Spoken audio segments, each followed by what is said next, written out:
welcome to the DL Gaming Podcast. I'm Bobby. I'm Nick. I'm Amanda. I'm Ari. And I am Emilio. Yeah. Oh, also known as Ender's Logic. Oh, God. Don't do that. My gamer name is Ender's Logic. So we should probably just have a little disclaimer up front here. We've got an extra person in the studio. We got a packed studio, 4 people. That hasn't happened in a long time. And I am not wearing headphones. So I can't hear Nick or Christian or any sound effects that are being played on the stream or on the podcast. So that'll make things interesting. You, like many of our listeners, are here basically for me. So you're getting plenty of that. So there we go. Yep. Someone tell Bobby he's All beautiful. You're Nick beautiful, says you're Bobby, beautiful. especially coming from a busted voice. You're beautiful. You're beautiful, bro. Bro. Oh. Ari, hi. What's going on? So you were at the DLG con. I was. Yeah. And now you're here. I am here now. Yeah. Actually, there was no time in between it. I literally went from this. Damn. Yeah. It's You amazing. You only blip into existence for For DLG stuff. DLG, yeah. That's incredible. First of Yeah. all, congratulations on that. Yep. So he's gonna after this he's gonna disappear until the next DLG Con 4.0, 4.0. which is the polls are in. It's happening in Austin, Texas. Everybody, we will be seeing you all in Texas In the fall, right? Or in the or fall. When is it? It's gonna be in the in fall. the fall. Yep. Sweater weather, bitches. What's Sweater up? weather. Hopefully, we can get a heated pool. I'm definitely looking into that. If you want to be updated and keep up with that, you can find that information in our Discord. You can find our Discord through dlgaming.net. And yeah, I'm looking forward to seeing everybody in Austin, Texas for the fall. Possibly November, but we don't have the dates yet officially. No. Yeah, a lot of things to work out, but location's one of the biggest ones. Yep. So And helps a lot. time of year, so the fall. Yep. yeah. Ari, what do you play? What's your Right PC now, What's your PC gaming background? Favorite game of all time? Stuff like favorite game of all time.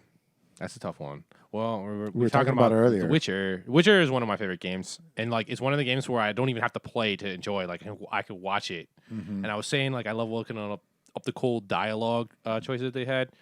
As far as what do I play, I mostly play Heroes of the Storm and Slay the Spire now, and then random party games that people want to play on Friday and Saturday night or whatever. Historically, Ari, do you play like HOTS competitively, or do you just like play for the shits and giggles? right now, I don't really play competitively. I coach, actually. I used to play competitively. That's pretty fucking cool. Ari, did you ever play Bobby when he was playing HOTS? Did you know each other? Through No. that? No, Oh, actually, okay. what's funny is I know there was only 14 people playing that. I so- must say that, you know what's funny is that basically indirectly I got into DLG because I think Sniper one time was like, come play in our HOTS League or whatever. Oh. And then I never did. Okay. And then, but I stayed in that and eventually I found the DLG. oh, And okay. DLG And Con. here you and here Yeah. we are. But Cool. yeah, other than that, historically I've played a ton of fighting games. No, yeah, right. Most- We had our little Street Fighter. Yeah. I say it was 60-40, probably. You Yeah. was 70-30? 80-20, dude? No way. I don't know. Well, we were playing like a lot of random characters and stuff like that, so Yeah, we yeah, were fooling yeah. around. So I felt like Ari, I was getting it back by the end a little Mm-hmm. bit, but yeah, like I said, we were just having fun. I Yeah, wasn't yeah. keeping track. And then I played RTS games, shooters. Like, man, I like a lot of different games, card games, obviously. Cool. You know. But you were telling me that you're newish to Steam, right? Last 2-3 years? Yeah, so I've historically actually grew up playing a ton of console games, and I pretty much only played computer to play like Warcraft because like you can't play those games on Right. console. Warcraft and StarCraft I both played, and Command and Conquer But now the majority of your gaming is where? on computer. Yeah. There you go, buddy. Welcome Right. to the fold. that's where we're at. Welcome That's to where we the- pay you the big You bucks. know Ari. what? I'm not waiting like paying like $1,000 for a PS5 at this point. So Yeah. you For know, sure. Okay. My buddy just copped one from his coworker for MSRP because his coworker was like, "I just had a kid. I don't need this thing." And like he's like, yes, I'll never have children. Give me your PlayStation 5. That's a very mature move for Perfect. him, dude. Like, yeah, he's absolutely right. He's not going to be playing video games the next couple of years. Meanwhile, I'm like, This is I so got a kid, but no, you don't want to. The room goes it's like silent. It's like and I just the see, plankton Nick's meme where he's talking like, right don't let the flame die out. It's going to die, dude. It's going to die for sure. It's gonna die. Yeah. Chris, you want to head up this Humble Bundle thing that we did? Sure. So, we're doing our part for the Ukrainian war by playing video games, the only thing we know how to do. And we asked you out there to insult Putin. And I don't know. No one who listens to the show has ever fucking insulted anyone before because these insults are not that good. But we are going to get guest Ari and Nick to read two of the best in a Russian accent. And thank you, everyone who actually insulted Putin. We will hand out the copies of the bundle to you over Discord. So, yeah, Nick, why don't you read Warconius is here? So this is from Warconius. Mad Russian president says, I own a massive yacht and invade Ukraine to compensate for poor Putin's puny prick. I say, cry me a river. And this is from Poison King. When Vladimir resigns, he wouldn't put in his 2 weeks' notice. Okay. That wasn't bad, dude. I like That it. wasn't bad. I like them both. Bobby, how you doing over there? I'm hanging in there, man. It's weird. Yeah, like the room goes dead quiet. Bobby's like, is this and what it is to be a then everybody will schizophrenic? laugh, and then like you'll comment on something. No idea what you're talking about. I'm taking a real back seat this episode, so you may not hear much from me. We need a fourth pair of headphones. That brings me to my Patreon. No. Yeah, we have Patreon. We need headphones. But Man, anyway. dude, you're really good at stomping on transition. You set What? yourself up for a beautiful transition, What? and then you still shut it down. Into what? I don't even Global know. shortages The affect Patreon, yeah. everyone everywhere. Obviously. And DLG is not immune from that. You can support DLG via Patreon. We obviously need fucking headphones. You can support us for just $5 a month. Look at Emilio. He's emaciated. He needs more alcohol. For just $5 a day, this young boy here can hear. You can provide this young man with hearing. All right, let's talk about some video games. Right. Yep. All right, So cool. I think right. this is arguably the biggest Is Nick news of the talking? week. Yeah, I he's really talking. wanted to He's start this off. So many fucking nerds here. Did you guys hear about Hogwarts Legacy? Nope. I saw, a little bit. Oh wait, is So- this the MMO that they're creating? No, it's not an MMO. Oh, It's a full like Witcher style game. So check this out. It's over 100 years before the books. The catchline for the game is explore the unwritten. Takes place in the 19th century at Hogwarts.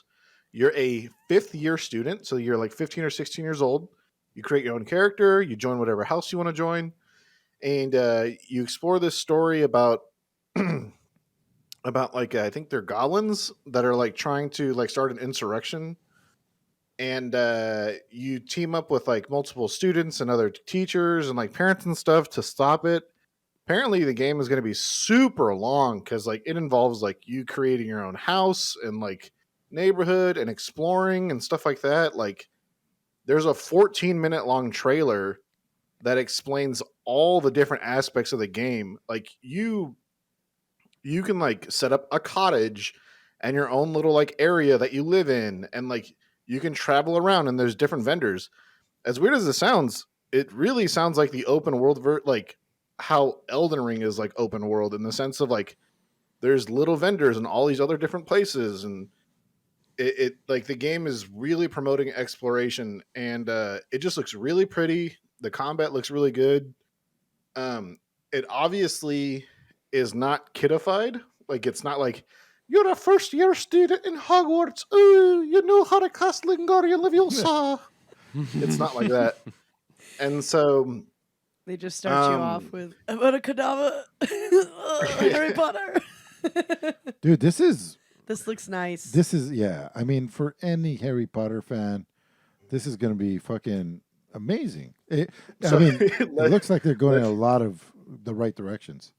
So Leslie's second favorite franchise of anything is Harry Potter, and she just looks at me because it was a 14-minute trailer, and she goes, "Well, I know what I'm losing my life to." What's Facts. what's the developer? Because there's a lot of lofty words, but if it's not a Is it developer that we Warner know, Brother Is it Warner Brother Games? Yeah. all right. Well, they're hit and miss as far as I remember.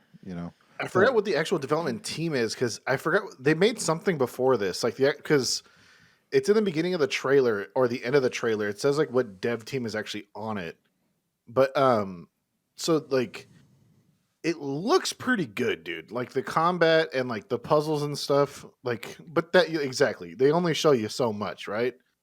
I thought it was PlayStation only because it was shown on the PlayStation Direct. The PlayStation State of Play, and it was exclusively only on the PlayStation State of Play. When you watch the trailer, it says PlayStation State of Play. right. It's coming to Steam, and it's coming to Xbox, and it's coming to to Microsoft Games. So Game Pass? I'm wondering if it's going to be on Game Pass. I mean, eventually, probably, but fuck, man, It this is looks pretty like it's sweet. made by Avalanche Games, Avalanche Studios. All right, and what have they Portkey made? Yeah, let's see. They've made Rage Rage 2. 2. Rage 2 wasn't bad. The Hunter Call for Wild and Generation Zero. All right. What's Portkey Games? Yeah, they're the second dev on it. There's three three dev devs studios working on and a producer, which is Warner Bros. So yeah, quite the team here. Yeah. A lot of people are saying that this is going to be like the quintessential Harry Potter game. Like this is going to be when people talk about Harry Potter games, like this is going to be the one they talk about for years and years and years to come. This is not a Because- joke. I'm not trying to shit on you, but the Match 3 game on mobile is pretty fucking good, dude. It's actually really, really, really good. Is it? Yeah, there's no paywall for like 20 hours, dude. Don't tell Leslie, but you're Tell about to Leslie, get a it's really fucking- You're going to make me lose all my goddamn money, man. All We're living a paycheck to paycheck, goddammit. No. right, Nick, No, take this a looks 20-minute break now while Bobby can now participate in the game, in the show. No, yeah. No, that's the only thing I had No, on the that's radar, great, but dude. yeah, no, it Great looks great. pick.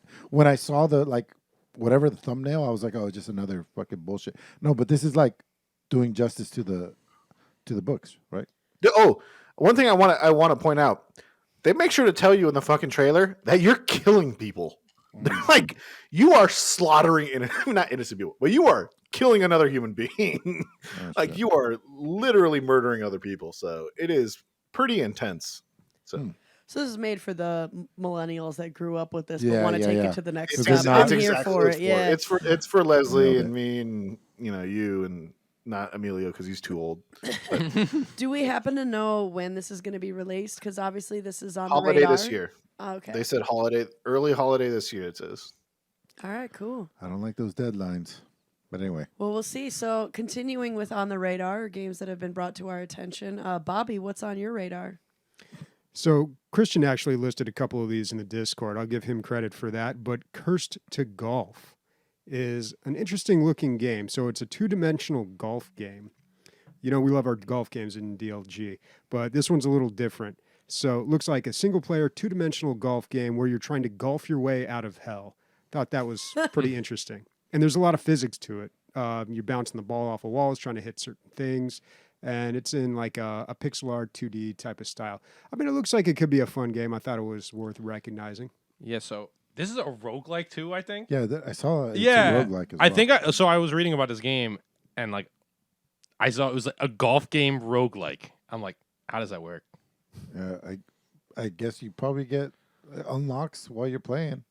I'm guessing, and then it affects your subsequent runs. Yeah, it's kind of unclear how the actual mechanic of golfing works. If they've got a meter where you press to start, press to stop, or how you actually hit the ball. Pretty much bought. That's in my wallet. already. Yeah. What's the price tag on this? Let's check the Steam page. None yet. Okay. Okay. When does it come out? Just coming Coming soon. Coming soon. soon. Yeah. Okay. Keep an eye on that game. And is he supposed to look like Mario? No. He looks a little bit like Mario. Wink. Yeah. He's got the hat and shirt. He has no mustache though. No mustache. It's a young, strapping Mario. It's before he started to do plumbing. Only dreamt about plumbing. He wanted his golf career, and then it didn't go the way he wanted. So then he went to plumbing. He went to Saving a Princess. So There is a Mario golf game, isn't there? Yeah, Yes. there's Yeah. multiples of them. That one's actually really good. The Multiple original one. Mm-hmm. I would like to Nice. mention, and maybe someone can Very tell cool. Bobby, but the game All right. starts. What about Redout 2? Sorry, Go the ahead. game Chris. the game starts at the end of a golf championship that you are about to win on the last hole, and then as you lift up your golf club, you are struck by lightning and killed, and that's why you're forced to golf through hell. I don't know. Oh, so you're basically just in like this hellish loop of forcing Purgatory. of or whatever. purgatory and being forced Yeah. to golf because you were about to win and do great, and then you just got hit by lightning and died and forever in a loop. Yep, that's why God's a fascinating. bitch. Yep. That's why God's a bitch. Well, that's if you believe in him. But yeah, anyway, moving on. You guys are the funniest I've ever heard when Bobby's not hearing you. You might have to lift up your hands when you're talking because we can't see or Bobby can't see your mouth. Anyway, Bobby, what were we talking about? No, I was just trying to pass it along to you. Oh. And I can see when they're talking. It's just sometimes I'm not always looking at the screen. But yeah, I can see them on Discord when it lights up green. Okay. He's like, I don't We'll want to get- look at Nick's ugly face. We're gonna get through this, guys. So I got Redout 2. I think Recycled put this up there. It is a what do you call it? Like a magnetic racing game. You know, where they lev off of the lev track or whatever. There's a name Like for it. F-Zero. Yeah, like F-Zero, basically. But you know, it's modern day or up to date. Modern day Star Fox. Up to date stuff. So this is part 2. The first one had pretty good reviews. It's like 85%, and this is trying to grow off of the first one. So I was reading it and looking at the videos. It's very like fast-paced stuff. You're trying to boost past each other. It's not a combat game. You're not shooting things at each other. It's just trying to get around each other, draft each other, stuff like that. And the other thing that struck me about it was customability. Apparently, there's like 12 chassis, and each chassis have their different weights, and then your boosters and your rockets and your coolers and there's like, I don't know, something like 20 different things that you could switch out. So you could really, really customize these things. It's all like, you know, hyper, like futuristic, like laser looking, but it looks fun to me. If any of that sounds fun to you, Redout 2 is what it's called. The Looks release pretty date interesting. of 2022. Yeah, sometime this year. Cool. Huh. Looks Oh. fun. Did Redout 1 do pretty well or no? You know? Yeah, well, 84%, 85%. So, Oh, okay. but if you read Redout 2, it says a follow-up to our critically acclaimed. And I was like, critically acclaimed, 85? I mean, yeah, dude. I mean, Yeah. you know? Yo, a B is a good fucking grade, okay? If I know that if I was in that studio and I was like, we need some catchwords, I'd be like, we got an 84, guys. That's fucking critically acclaimed. And everybody would be like, oh, I don't know. I'm like, I'm putting it on there. I'll leave it up to you to fucking delete it. Mom, my presentation on sharks was critically acclaimed. I got a B on it. You gotta be. It's good enough. Yeah, yeah. Yeah. So speaking of something else that also looks pretty good enough, or I don't know, I have Alien Dawn on my radar. It's a VR game, and it's neat. It's like a massive multiplayer. Reminds me of Left 4 Dead, actually, because you do start from a like kind of safe zone, a safe place, and you with a team of people have to go through these. It's almost like a zombie apocalypse, but what ends up happening is a fucking UFO flies and an alien ship drops these zombies down, and then you were shooting them in VR with your friends, and the whole point is to go from point A to point B into the next safe room and safe zone. And that's why to me it reminds me of Left 4 Dead, but in a much funnier way because it is VR. And so with VR you get a lot of funny stuff of just little things like, you know, picking up a flare gun and being like, fuck, I don't need this, Emilio, here you go, and chucking it at him and like it hitting him, you know what I mean? There's all these the moments like that, physics. and yeah, the physics in VR are always so funny to me. And so this is going to be cool because it looks like it's got a lot of cross-play to it. And yeah, you're running around picking up different guns and killing these aliens because you go into like a different world of the future where UFOs are dropping zombies and stuff down. And so you can have more than 10 people do like a co-op. And I believe this is also PvP as well. But I'm not too entirely sure on how the mechanics of that is going to be working out and stuff. So you find a map and find your way of the safe places that you can go. And so we're looking at right now kind of some gameplay of it where there was a massive alien ship coming over, and they do end up dropping like zombies and stuff that you and your team are going to fight. And so you'll get these maps and you'll look for these different points of interest, and some of them are going to be safe areas and some of them are the goal, but you're not necessarily truly sure which one. You're trying to find radio towers, but they don't tell you exactly which one's a radio tower. So that way then you can call in for a helicopter to come get you and your team and fly out of there. Much like the bridge level of Left 4 Dead and one of the original. I think that was Left 4 Dead 2 that had the bridge level. Right, Bobby? Was that Left 4 Dead 2? 2. That had the bridge? Yeah. Kind of reminds me of that because you remember when like the helicopter's swooping down and picks you up from the bridge and it's just like epic chaos. Like there's been already, I've seen in some of the trailers like moments like that here in this game. So this looks pretty fun and cool. That's a great idea because, like, even if your game is half the game that Left 4 Dead was, you add that VR, and this is going to put you right there at, like, a good game. You know what I mean? And it also just seems like a great game to play with your friends. You know what I mean? Yeah, Like, totally. that alone will be worth it. I believe this game is $15 last I checked, and it's already out, but it is on my radar of games that I want to play. I would have guessed way more. Yeah, So it's good. Yeah, I wouldn't not have guessed that. Oh, little. you know, it's cheaper. It's $14, so definitely seems well worth it. Dude, I find that like some of these really good VR games are cheaper. Like The Wanderer was probably the most expensive that I paid, and I think it's absolutely worth it, but it was like $40, but that's the most. You're right. I mean, shit, dude, games these days are like $60 normally, like especially the AAA ones, so for what you Yeah. get in VR. But they're probably factoring that, you know, our damn bodies fail us and you can only play VR for like an hour and a half to 2 hours at a time. So, like, you know, who's going to spend $60 for an hour max of gameplay each day because your body's like, nope, we've had enough. Shut it down. Your eyes hurt, old lady. Go to bed. Have we You're like addressed the you body is the body is weak. Yeah. Oh, no, the spirit is willing, but the body is weak. Yeah. That's exactly what it is. My mind's telling me yes, and my body's telling me no, no, no, no, no. Have we addressed you sounding like an old lady right now? Oh, I don't know. Yeah, I've got really bad allergies, guys. So I definitely sound like a hey, hot stuff. You want to get another bar drink that's hot? Yeah, I sound very. According to my coworkers, I sound like My a name's cougar. Lorraine. Yeah, right. Like my name's Lorraine. Yeah, my coworkers told me that I sound like a cougar at a bar at 2 a.m, and I'm like, thank you. That's high praise. It's crazy. You guys My were line talking. of work. That's hot. Yeah. Nick said Lorraine, and you were talking about a Velma. cougar. It's the same. Yeah, it's the same person. It's perfect. Yeah. Let's see who else. Bobby, what you got? All right, Clash Artifacts of Chaos. This is the next game by Ace Team. You know, that studio that I'm always raving about.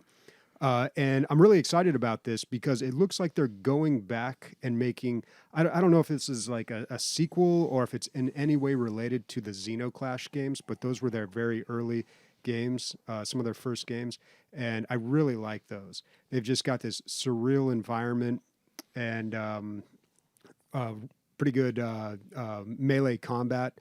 And based on the description of this game, Clash Artifacts of Chaos, it sounds like it's going to have all of that. I wonder what engine they're using on this. So it is kind of weird that they have the word Clash in the title, and then the location that this game takes place in is called Xenozoic or something like that. So it's like got Right. the words in there. And of course, it's got all their signature stuff, you know, just like Eternal Cylinder. It's got these really crazy random monsters in it.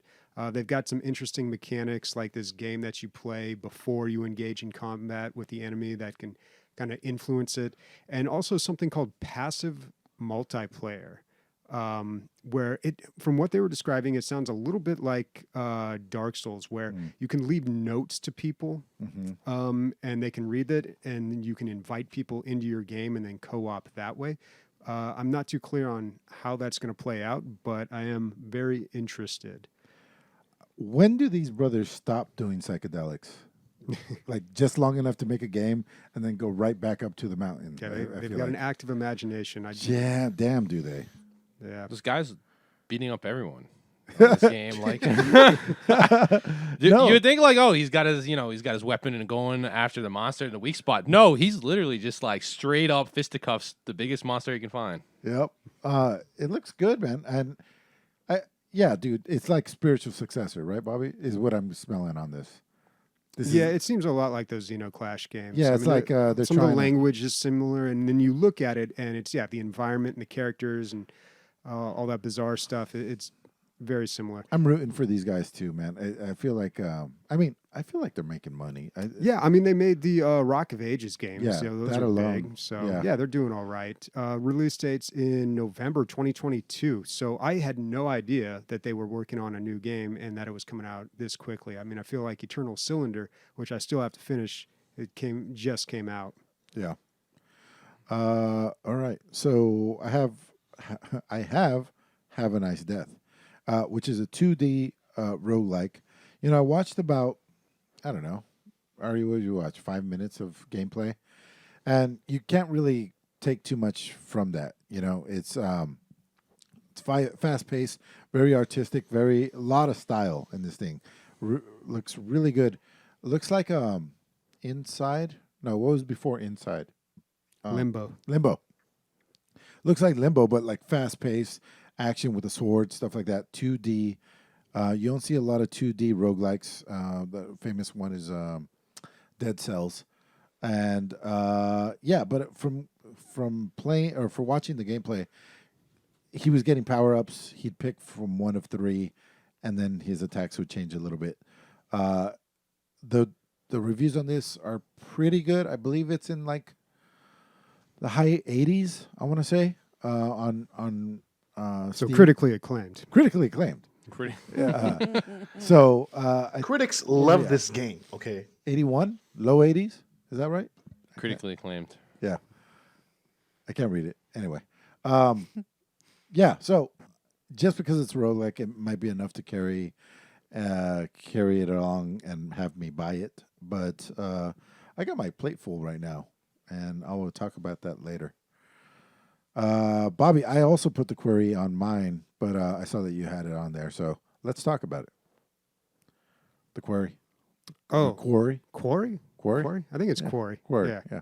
A rock I quarry. thought you were saying daiquiri. Yeah, in a so I weird mean, way. I saw this game against Christian posted this one, and at first I was like, okay, nothing really too exciting here. But then I thought, like, has there been a choices matter, story driven horror game? There must have been, but I'm thinking more of like, more like a Telltale game type of story driven game. And where choices really do matter. I've seen some like walking simulator horror games. There's plenty of those. Yeah.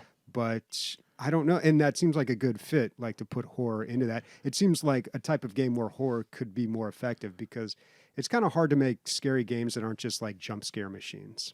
Yeah. And I read in the description and in the details, the word cinematic came up a bunch of times. So yeah, I think you kind of, they're going for this like story that's being played and you're making decisions and maybe playing a little bit of it. Did you see the multiplayer part, Bobby? No, I did not. So there's two ways you can play multiplayer. One, people can watch you and vote on what choices you want to make. Sounds kind of lame. And then couch co-op up to 7 players. But I don't know how that works. Like, is it going to split it all up? Didn't or- the Telltale games start doing multiplayer or a co-op gaming in the Batman series? I never played those. I don't think so. remember. But I remember that was like one of the things. Yeah, it was kind of like when everyone was getting over the Telltale games, like They were weren't- trying, Yeah, they were grasping for straws. Yeah, they were trying to do new things, and I'm pretty sure the Batman games. And again, like it wasn't very successful, so I don't think a lot of people remember it. But they were trying to incorporate some sort of multiplayer aspect into it. What I'm thinking is, because it said couch co-op and the other one is like voting. This is what I'm guessing. I think it's hot seat co-op, Bobby. I feel like Hot seat. well, yes, but there's 7 teenagers, right? Camp counselors? They're called whatever. Yeah.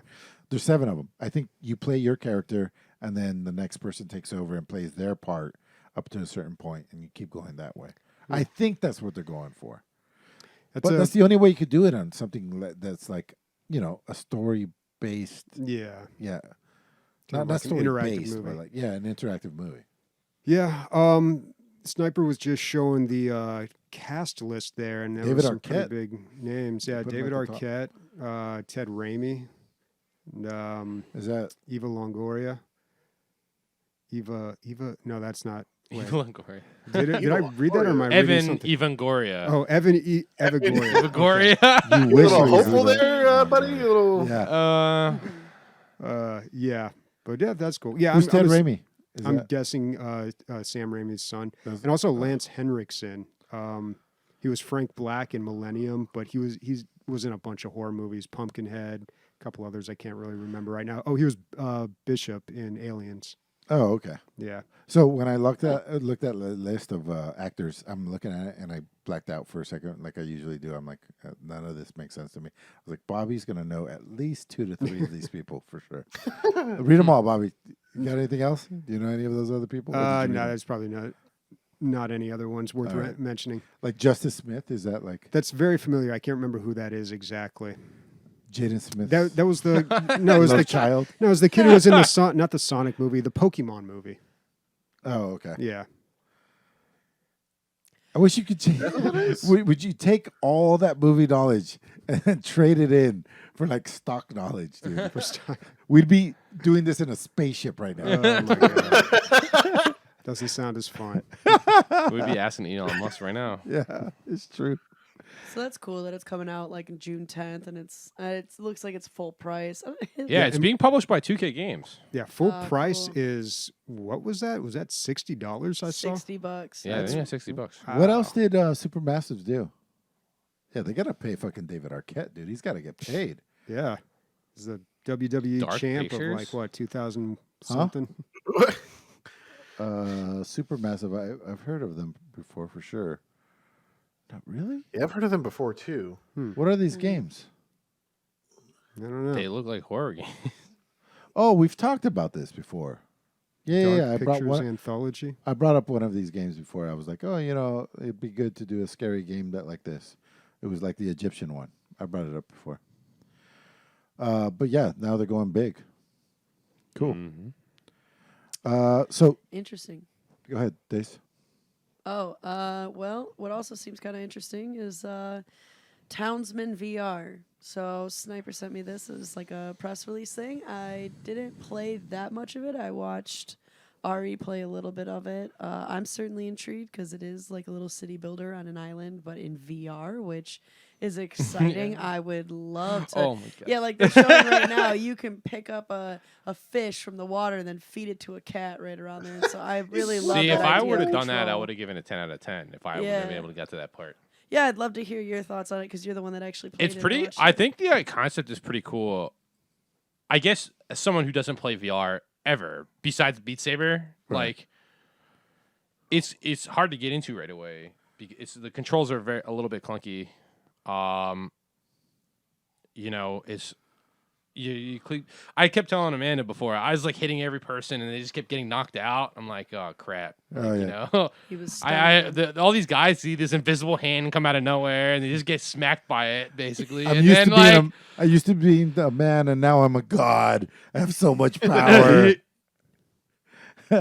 yeah, look, you can like literally just throw everyone around. And like the way you actually like assign people to do stuff is you pick them up and you're like, cut trees right now. It's pretty fun. You throw them at the trees, and You they don't know what to throw. do. You try not to throw them at the trees. You place them on the trees. But yeah, like it's pretty funny, and it's a cool concept because like you get to see like you get to like turn around and like kind of see everything in person. And like I said, I didn't get to play much of it, but I think the concept would be cool.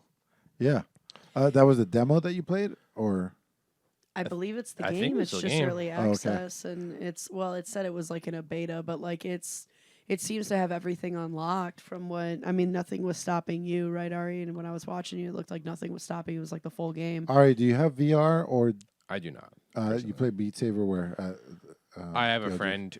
Actually, I have a friend who does a lot of rhythm games, and he has Beat Saber. Yeah, And It's I've fun done as Beat shit, Saber, yeah. Doesn't he? I could have sworn he has the actual DDR like arcade. Yes, he has. Yeah. Probably has multiple DDR arcades. Like The the actual fucking thing the in his thing. house, the thing. yeah. He's the Xbox? rich kid from the fucking The early actual- 2000s. Yeah. Kind of, yeah. I don't know. I want to play. But like, so he's really into DDR. Like that's like one of the games he plays a lot. Let's play a mini game. What does a used DDR machine cost you?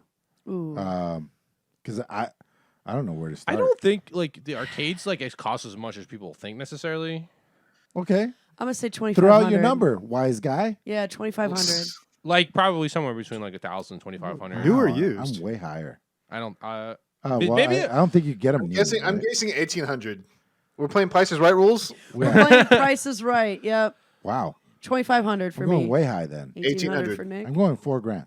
$4,000 for 4 Emilio. grand. I'll go 4001. 4,001 for Bobby. You're a son of a bitch, and this is exactly why. what about you, Ari? I said, what did I say? I'll say 1,500. 1,500. Oh, you guys are crazy. What Or about- maybe what about it's the you, shipping that Sniper? kills you. Make sure you include I- shipping. No, I- no, I no. see Don't that. include shipping because if someone goes and picks it up, then I see the price. I can't find a used one. I can only find. Okay, a $7,000. new-ish- $7,000 for a new one. Yeah, do new prices, everyone. Okay, 7 new grand. prices. I'm gonna say 10 grand for new price. 10 grand. Yeah. I'm gonna say 9. Bobby? For brand new, Yep. 10,001. God damn, Gotta Bobby. play the game, folks. That's right. Ruthless. Is it just me that thinks this is way too much? I don't know. Hey! Right? 8 Do I win? grand. I win. Right? Yeah. Yep, you Yep. win. 8 grand. Yeah. Nice. You guys don't know what Damn. economics. We'll have a class later. I'll show you what's up. I have, I Alright. have A lot of another. you I have another fucking question for you guys. What, when you were a kid, what did you think was a symbol of being rich? Mm. A symbol of being rich. I'll tell you mine. My mean, idea that's of why you being asked the rich question. as a kid was owning your own Slurpee machine. Like if you owned your own Slurpee machine, you were fucking rich. You had it. Like you were made. because those things are huge back then, 15 years Oh ago. yeah. Mine was if you didn't have to share a bunk bed with your brother till you were fucking 18. Yeah, You were sleep. rich. Oh my dude. God, Yeah. dude. 18. Is that true? Jesus Christ. I can't imagine how many times you heard your brother beat off. Yeah, how'd you That's why- masturbate that's- yourself? That's why I moved out. One bathroom between 6 people. Two. What are you, dude, it was- Mormon? It was crazy. Yeah, No, he's basically. Canadian, dude. He's way up in the Yeah, woods. that's what it is, yeah. Gotta keep warm. Can't get condoms in the snow. No, you just need to have a lot of family so that way it generates a bunch of heat in the house, and then you insulate it well. That's why. Trying to think. You laughing Wait, because you what is- know. This is the centipede one. How much does a regular arcade cost? Like some of them aren't that expensive. right? $4 grand. You think so? 3 I mean, grand. for like a real one. Not with yeah, the it's true. pop-up They ones. come out with like Yeah. a lot of random ones that like are like $400. Yeah. The Maybe that's why I'm thinking yeah. about. The but one-up these ones? Are Yeah. the OG ones. Yeah, for me, you were rich if you could own like a projector, so you could have your own movie That theater. yeah, that's one. Car, That's like what I felt. projector, house, car. I looked at that basically, honestly. Yeah. Having a pool, that's a good one. Where Conius put that. Yeah, I Having a definitely pool, would that agree. was another one, yeah. Yeah, you would be rich if you had a pool. The think- richest people I knew when I was a kid had a projector TV. This is probably before all of you guys' time. It's a big screen TV, but it had 3 lights that projected the RGB onto it. It was like its own projector system within itself. Terrible, but it worked. And they had their own golf cart to get around their property. Okay, that's That's Wow, That's that's huge. actually what's making you rich is the golf cart around your property. Yeah, That's- yeah. Well, something that you wear when you're probably not rich, especially if it's all you own, is Tunic, and you're wearing a tunic. So what's that tunic. game about, dude? That's on your radar. You want to tell me about that? I mean, there's not a whole lot to say about it. It's just a straight up Zelda game. I saw this and I Wow. kind of described it as furry Zelda. Yeah. Free because it's on Game Pass. Furry. Zelda. Yeah. Oh, furry. I honestly have no idea how they're not going to get copyrighted for this. He likes it so much more now that he heard it was furry. Yeah. Yeah, I like. It's funny because like it's literally Zelda, Yeah. and I wouldn't be surprised if Nintendo came down. on Well, it's Zelda. It's what Zelda used to be 20 years ago. Zelda's moved on to like open world 3D. This is more like an isometric. Yeah. This is like old school Zelda. But yeah, I mean, apparently it came out on the consoles, but I want to say that this is like Zelda for the PC. It's out on PC. It's on Game Pass. It just came out on Game Pass. I think this is a great way. It's got incredible reviews. I think it's 91% on Steam. I think it's a great way to pass some time if you got some time to kill.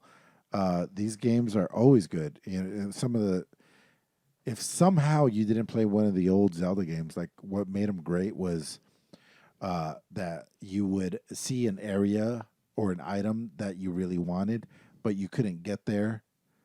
So you don't even know what you need, but you could see like, oh, I got to get over this chasm somehow.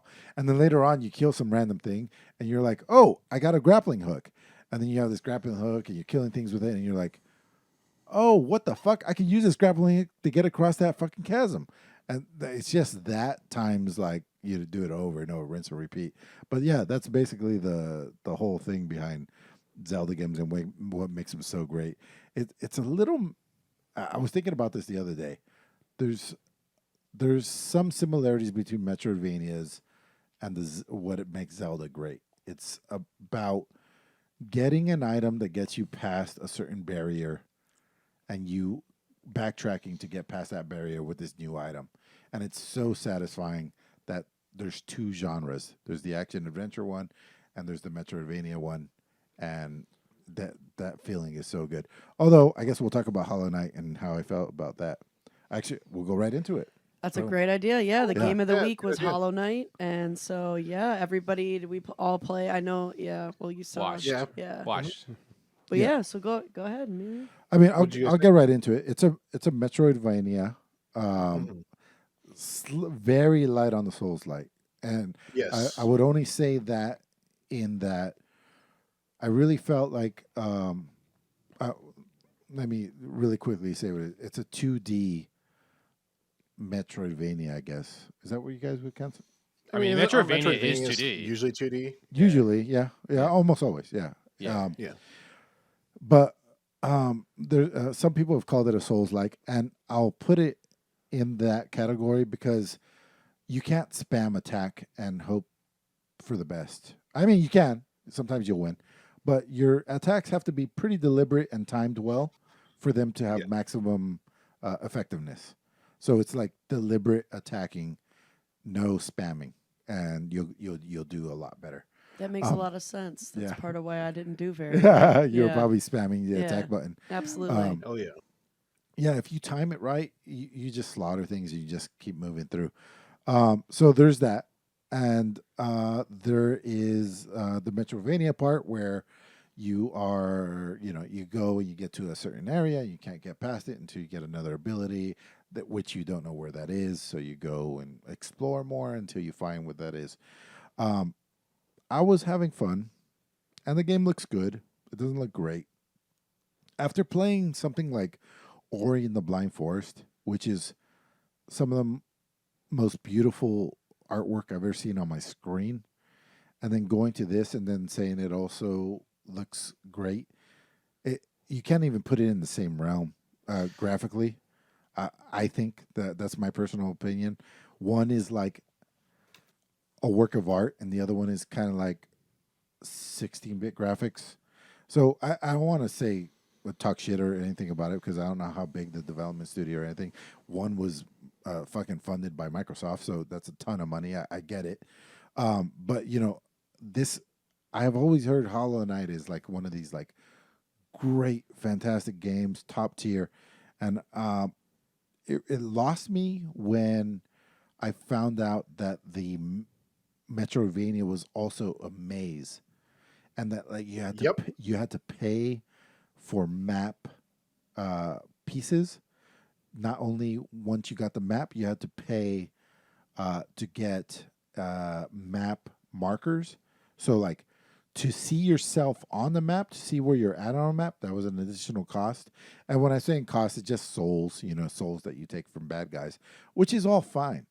But it's a small development trick to make people play the same content over and over and over and over again, so that you maximize what little amount you can. Again, if this was a small team, I get it, and you made a great game, and it was a success for what it was. But stacked up against other Metroidvanias in this same thing, and I'm not just talking. I'm also talking about Yoko's Island Express. There's a bunch of games in this sphere. I'm gonna put it on like a I can't recommend because unless you haven't played Ori, you haven't played Yoko's Island Express. There's probably a couple other that I'm missing here. It's not a bad game. It's just not like top tier like I had expected it to be. So, interesting thing. It's developed by Team Cherry, which is a group of 3 people. Yeah. So 3 people designed this game. In that case, incredible. And that's why I didn't want to be like, oh, shitty game, whatever. Like, I get it. Like, this is for 3 people. This is fucking amazing. Yeah. Yeah. Because I remember this popping up before is similar to Shovel Knight, which was also an incredibly small team that developed a game similar, I think, to this one. But yeah, like it's kind of amazing sometimes what these small games small developing teams can create, but then there's still setbacks that happen, even if it is amazing from a small team that you get from a small team. Again, if I was the 4th guy on that team, I'd be like, guys, we got to maximize what we've already built. Absolutely. Let's make them walk across the same part apart like 10 times, and then they'll think the game is 10 times longer. Let's make sure the game is only 5 colors. Okay, Yeah. 5 colors. That's all we got. We can't afford 5. We can't afford that 6th color. We can't afford it. And then you're like, bro, I've got kids. Like, what kind of I can't do an artful masterpiece on this game. But no, to me, I actually really liked this game. I was not anticipating liking it. I'm not a fan of Souls-like games. I don't like repeating shit like 2 or 3 times over and over again. So I was kind of apprehensive. I try to not go into games, especially games of the week and stuff, with a lot of high expectations or low expectations, right? But I had a feeling that I wasn't going to like the game, and I'm wrong. I liked it. I thought it was pretty fun. I loved the aesthetic. It reminds me of like a Nightmare Before Christmas kind of vibe, and that's one of my favorite movies, so I loved that. And I thought this was really cool, but I also agree. I feel like I don't know. I feel like if I were to play it for like an hour or 2 straight, I'd be like, okay, I've kind of had enough, because there are a lot of things where you're repeating. And while I think it's kind of cool on one hand in terms of trying something somewhat new or not constant, of unlocking different map pieces and different parts on the map, it is kind of annoying that it's attached to the monetary gain of like money and things like that. But I do really like how easy it was to heal yourself. Off of killing multiple creatures, you gather kind of like their soul essence in the top left corner, and then you can heal yourself by, if you're playing the controller, holding down B and stuff, and then you accumulate kind of somewhat of another health point, another heart, or another skull, as they show it here. And that's really nice that you're not like limited to waiting until you get to rest stops or checkpoints to heal. You can heal right after killing anything. But I am a button masher kind of person. I'm not very good at combos, so to me, that kind of made me die a lot more than I probably needed to, because, there's just that. But I don't know, I liked it. What about you, Bobby? Did you play Hollow Knight? I did.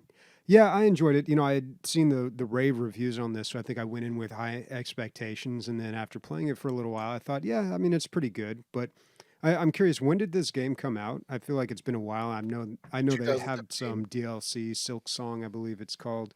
But to me, it kind of felt like this is probably a game that came out and everybody was really amazed by it. But those games that you play and you're like, oh, this is great. Yeah, okay, it came out in 2017, February 2017. But those games you play and you probably played them like 5-10 years ago, and then you tell everyone else like how great it is, and they go to play it and they're just like, yeah, it was all right. Yeah. Because time has passed, the environment has changed. And that's kind of what this game felt like one that was probably amazing 5 years ago, but nowadays it's just pretty good. I did make the mistake of playing with the keyboard and mouse at first, and this game really needs to be played with a controller, especially when you start unlocking more of the abilities. Like, it's just crucial to play with the controller. But the controls are really good. I feel like that's a very good part of this game. The attacks have like some weight to them, some crunch. Like when you hit enemies, there's a kind of a knockback effect on your character. So you have to compensate for that, but at the same time, it just kind of makes a game. It gives it this satisfying feel, and I like the boss fights too. So yeah, I'm in the group with the same group as you guys. Good. I mean, not amazing. I think we saw like the 95+% on Steam and thought, this was just gonna like change our lives. Yeah. And that knockback mechanic, it can be used for puzzle solving. Like, you jump over some spikes, you swipe at the spikes. That gives you a little tiny jump to get to the next spikes. You swipe those and so on and so on, which is cool. So one thing I wanted to mention about this game that I really liked about it was that you definitely see, now that you mentioned that it was 3 people, you definitely see all the things that they use to kind of like irk out a little bit more of the game. Like you just said, like that little jump thing that where you can just jump and you get like a little bit extra of a jump. The boss fights, they are a little bit more Souls-like than the rest of the game. How far did you guys get as far as like which boss did you guys get to? Honestly, not to dude. these spiders, dude. I would definitely not like this game if I was on this level that they're showing right now. There's spiders coming from everywhere, man. That freaks me out. Oh, I'd be And so it's dark. freaked out. Look And how it's dark. Yeah, Yeah. it's super dark. That's so lazy to me too, though. God, I hate when they add spiders everywhere. They're just like, oh, Is what that kind lazy? Of creature? I don't think it's lazy. It's fucking obvious. lazy. Everybody does that. Like, oh, what is everybody afraid of? A fucking spider. Do we need spiders in Skyrim? No, you have dragons, bitch. You don't need spiders in Skyrim, but they add them anyway. Wow. Like, no, I never, hate This is that. a hot take. Yeah, I haven't heard hate this that, take dude. on I hate when spiders. they add spiders. It's mostly because I'm terrified of Yeah, them. no, so I I'm get a big it. Yeah, bitch yeah, with it. yeah, That's yeah. why. 'Cause it stands out to me. I'm like, wow, spider, really? Wow, novel fucking idea. Nobody's ever put a spider in a video game. Fuck out of here. Thumbs down. We will not play. Terrible development studio. No, I didn't get too far in a crazy boss, though. 2.5 hours, dude. Seriously, the map thing like irked me so much, and the backtracking. I just hate backtracking, and I won't just blame like. Well, they got that Metroidvania. bug. You can ride that bug. Well, What was the name of the bug? I can't remember. I played the game in French too, so like I didn't really pick Oh, up on a nice. lot You of the played in dialogue. French? Hell yeah, because he's trying to learn French before he Oh, goes to that's right, that's France. right, I that's right. appreciate that. I do that shit all the time, dude. I love it. Hell yeah. Forget what we were talking about. Where are we at? The boss. Well, Yeah, which bosses did you guys get to? I beat the first one. I know that for sure. I got to the Vengeful King, I who's the don't know what third that boss. Yeah. Yeah, it's hard to play this game and be like, oh, I'm playing Elden Ring, which is a goddamn game of the year for 2022. Yeah. Um, You can't put them. You can't. you Even can't- though they're you both can't- good, you cannot put them on the same scale because different amounts of money and effort went into both of them. Not effort Exactly. like hours worked, but you only have 3 guys. How hard could 3 guys work versus a whole team. a multi-million-dollar Japanese studio? mega corporation. Yeah, We can I will all say the agree, game- right? Like for what they had, they Yeah. made a really good game, and it's cute I as fuck. agree. Yep. It's cool. I will say the game's great. It's a recommend for me if you're on a budget and you have Game Pass and you enjoy a Metroidvania and you want to explore. I do have a friend who's like Metroidvanias are his shit, and what do you call it? Dark Souls is his shit. When I told him about this game, and he's like, he never heard of Hollow Knight, he was ecstatic. Like this is his favorite game of all time. Oh yeah, Um, yeah, for sure. There's people out there. Mini Del Macho did. How many Metroidvanias did he play in a row? Like 6 or 7, right? He did like a whole. Do you remember that, Bobby? No. Bobby slept through that whole Hmm. season. He was playing HOTS that whole time. No, I don't know what he was playing. Sounds Yeah, he played like 6 or 7 in a row. He's like, I'm gonna try to play one every So, week. I mean, I remember him always playing those. Yeah, he was trying to beat one every week. I remember the Lotion really loving this game too. Yeah, a lot of people really like it, and it's good. Yeah. Especially knowing that like it was such a small team. I mean, Yeah. they really did an amazing job. I didn't play it, but what I find interesting is like the kind of directional attacking. That's not. I don't think that's very common in. 2Ds.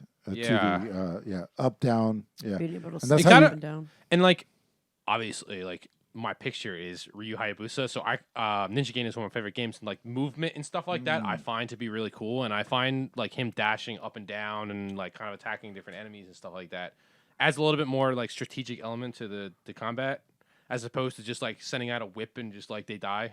Yeah. And that's what Emilio was saying, is that you got to have good timing with this game. Yeah. You Yeah. can't just keep smashing because you won't last long, which is why I didn't last long when I played the game. So yeah, it's free on Game Pass. Definitely check it out, man. I mean, I definitely recommend for free. For free, yeah. absolutely. Yeah, for free, definitely recommend. Absolutely. Yeah. And by the way, every time somebody downloads this game, I believe they make a little bit of money on Game Pass. So go download it and then play it when at your leisure. Yeah. Yeah. So that's Hollow Knight. That was our game of the weeks. I will put it up again, but we don't have to do it. I would love to play more Guardians of the Galaxy. If you guys all want to play it, I'm down. I think it's a good one to do. Okay, Does that sound good? Yeah. let's do it. Nick, you in? Yeah, I'm down to play it. All right, It's on. cool. It's on Game Pass, right? Yep. Game Pass, yeah. All right. Next Okay. game of the week is Guardians of the Galaxy. Guardians of the Galaxy. And moving on to our other games that we've played, we're going on to highlights. Bobby, tell me a little bit about this data impressions technology. Okay, Grandma. Hey there, young boy. Okay. Well, I've got to, I don't know. I listed some stuff on here, but it's all part of like a larger story. So I went to something called the Q this weekend, Computer Using Educators. It's this big conference that they do once a year out in Palm Springs for educators, and there's a focus on technology. And some of my colleagues were actually presenting out there. So I went there for that, and I thought, yeah, it'll be cool. You know, there's going to be some educational stuff, that some things I might find interesting, but probably not. Yes. Couple questions. Okay. First of all, in your old position, would you have gone to this thing? They wouldn't have paid for it. Right. No, it's And like then- $400 to get in, plus the hotel room was like another 600. It was really expensive. Yeah. And then two, have you gone from having coworkers to now colleagues?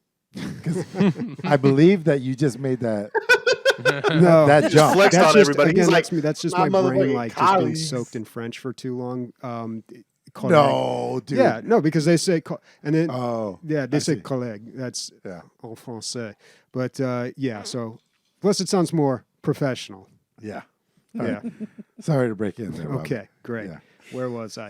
So I went to this convention, and like I noticed they had some sessions on esports. So I was like, okay, that's interesting. And I'm walking the exhibit hall, and they've got this. So Data Impressions Technology, that was a company that was out there, and they have like this turnkey solution for esports in education. So you can just like order, like I need like an arena for our gym or something like that. So they just sell like technology and stuff. But what was really interesting was the some of the sessions that I sat in on. There is I think it's actually in the Palm Desert School District. They've set up an esports organization out there, intramural play, and they are expanding it into their middle school. And that's what a lot of these presentations were. Here was people just saying like, hey, this is what we did in our district or in our school, and it was really effective for us, and this is how we did it. And they do like an hour presentation. I mean, that's what my colleagues were doing out there as well in their presentation, because we went from a cart model to one-to-one with our devices when COVID hit, and that's what they were talking about. But I'm curious, Bobby, like how do you go from esports to like teaching these kids something? like, like what's how- the connection? Yeah, what's the connection? I mean, you know, they try to draw connections, like, you know, it's good for socializing and communication, and it gets them interested in technology. But really, they're just trying to look at it like, you know, schools have basketball teams and football teams. Yeah, Why yeah. not have an esports team? Yeah, yeah. You know, and colleges are offering scholarships for it now. So there's a lot of stuff to be done. Okay. Hold up. Colleges are offering scholarships Yes, to being yes. really And good the at mil- playing the video military is games. also recruiting people to play for their esports Fuck, teams. I was wrong. I was There born was in the wrong a- generation, dude. Definitely a Haas team that was literally just like the U.S. military that Yep. we played against. Yeah, and they had Yep, Heroes every of the branch Dorm has their too, own which is really team, big. by the way. All the colleges playing each other, and you know the TESPO organization's pretty big at the college level. But yeah, so this like NASEF is another nonprofit organization that tries to organize esports across like K through 12 throughout the country too. But it was actually really, I started talking with, oh my God, like I don't want to say colleagues now because I'm getting called out for it. I was talking with my coworkers about this, and of course one of them's just like, I don't get that though. It's like, I mean, it's not like football, and and I gave her the usual speech that I always get, like it bugs me to no end that they call it esports because it invites the comparison to normal sports, and it's really better just to think of it as a really exciting chess match. Yeah, Agreed. Yeah. exactly. You had to chess club before. Is it? Yeah. There is very few differences between chess club and an esports organization, right? I mean, Wait, it's what? the exact same thing. It's very, very close. Yeah, but you said there were very few parallels. There's a I lot more think. carpal tunnel. No, But I understand what you're saying. I understand what you're saying.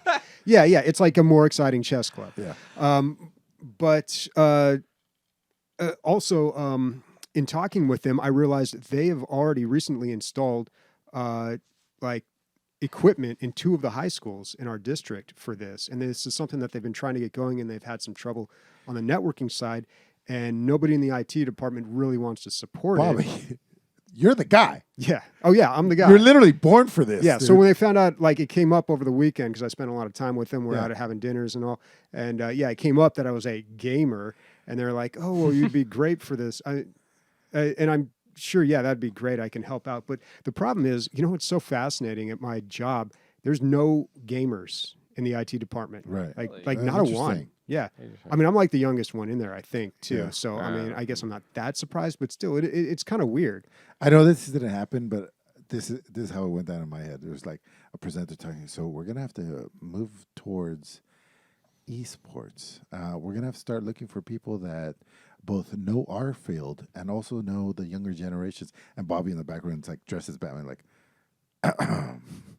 just all eyes on him, spotlight. Boom, you're the chosen one, dude.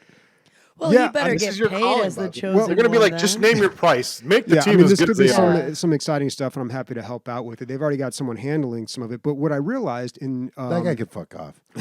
no, but what I realized when I was listening to, because again, I went to this session where this IT administrator and like some of the coaches and some of the people who work in like counselors at the school, like they had lots of people up there, and basically they were just talking about how they did it, and it involves a lot of people because there's so many things involved that you need to take into account.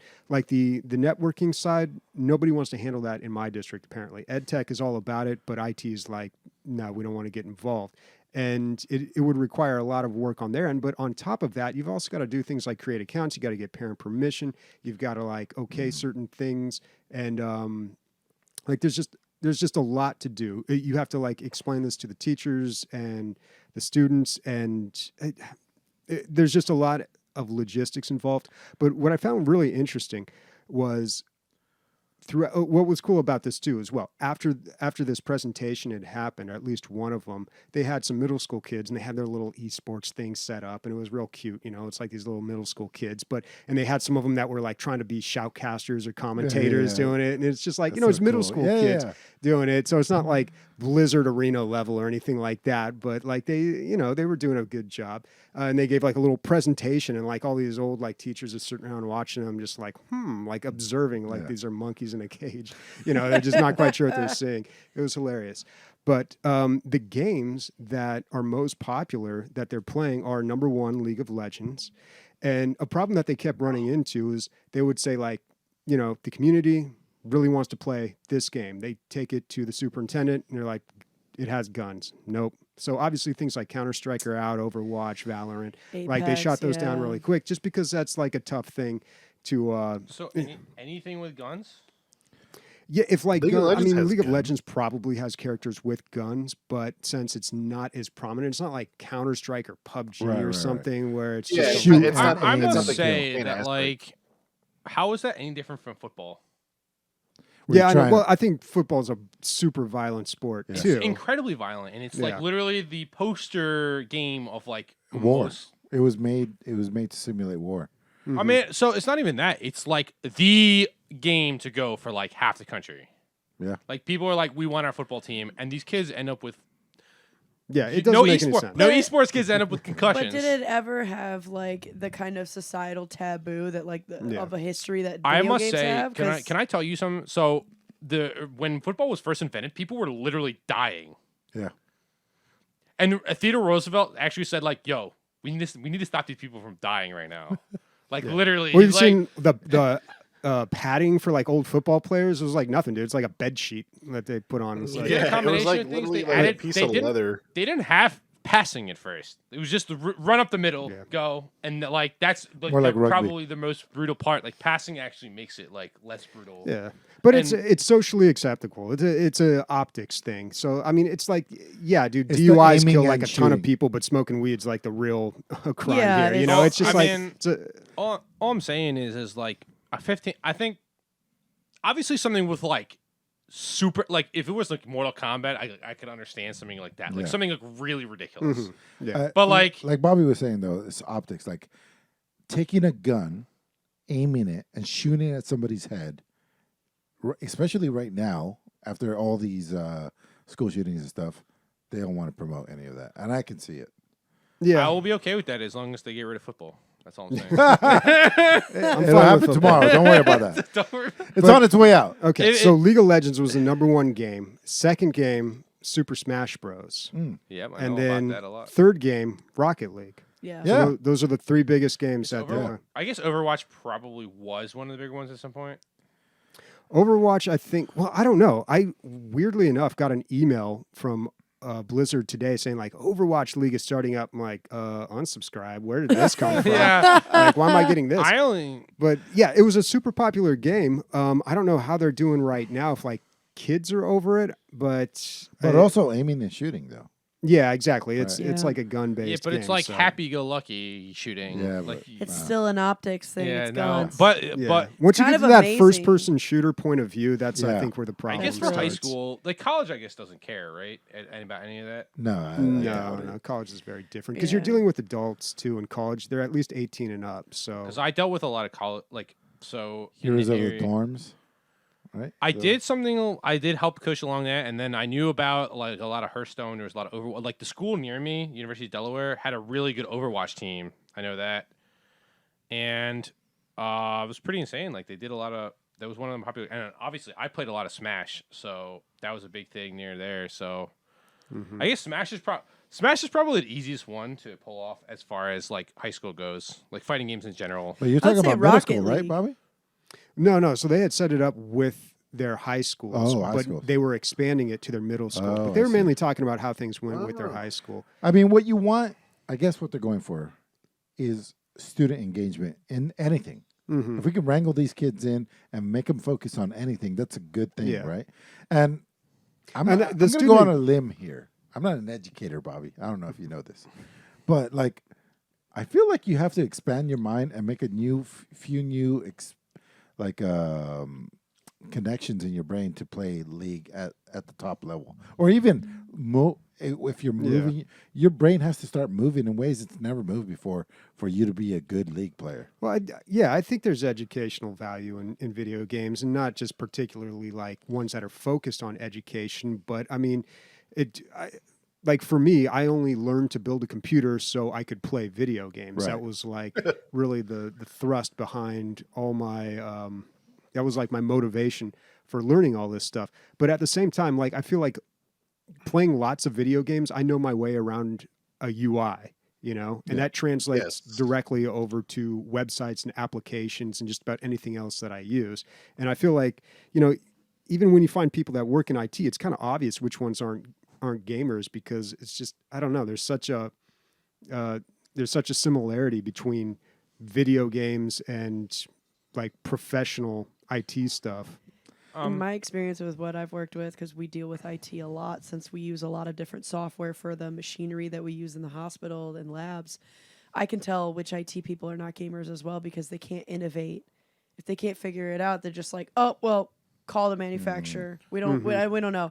But the gamers are Yeah. the ones sitting here being like, okay, well, let me look into it. And then they come up with these different, almost creative solutions for it that end up We working out. gotta bust down the wall right here. The item is behind it. Yeah. Right. So actually, what's funny is I was looking at a bunch of studies, the thing about gaming is like you have to have fast reflexes and think quickly and creatively, and like that's Problem solving. yeah, like the video games are proven to do that. Help you. Do Yeah. that. But Bobby outside read of a the book box by a general that said that all of it's Oh god. it's all bullshit, right? yeah. No, Yeah, whatever. that's why people No, are you shooting each definitely other. like develop more neurons Yeah. just I was- by just like playing video Yeah. games. Absolutely. I mean, obviously there's always too much or whatever, but like Yeah, a one healthy kid, amount of one kid raised in the woods that has to like cook his own dinner and hunt his own food is probably shit. I don't know. Now that I'm talking about saying it out loud, is he making more neural connections than the kid that's playing League of Legends?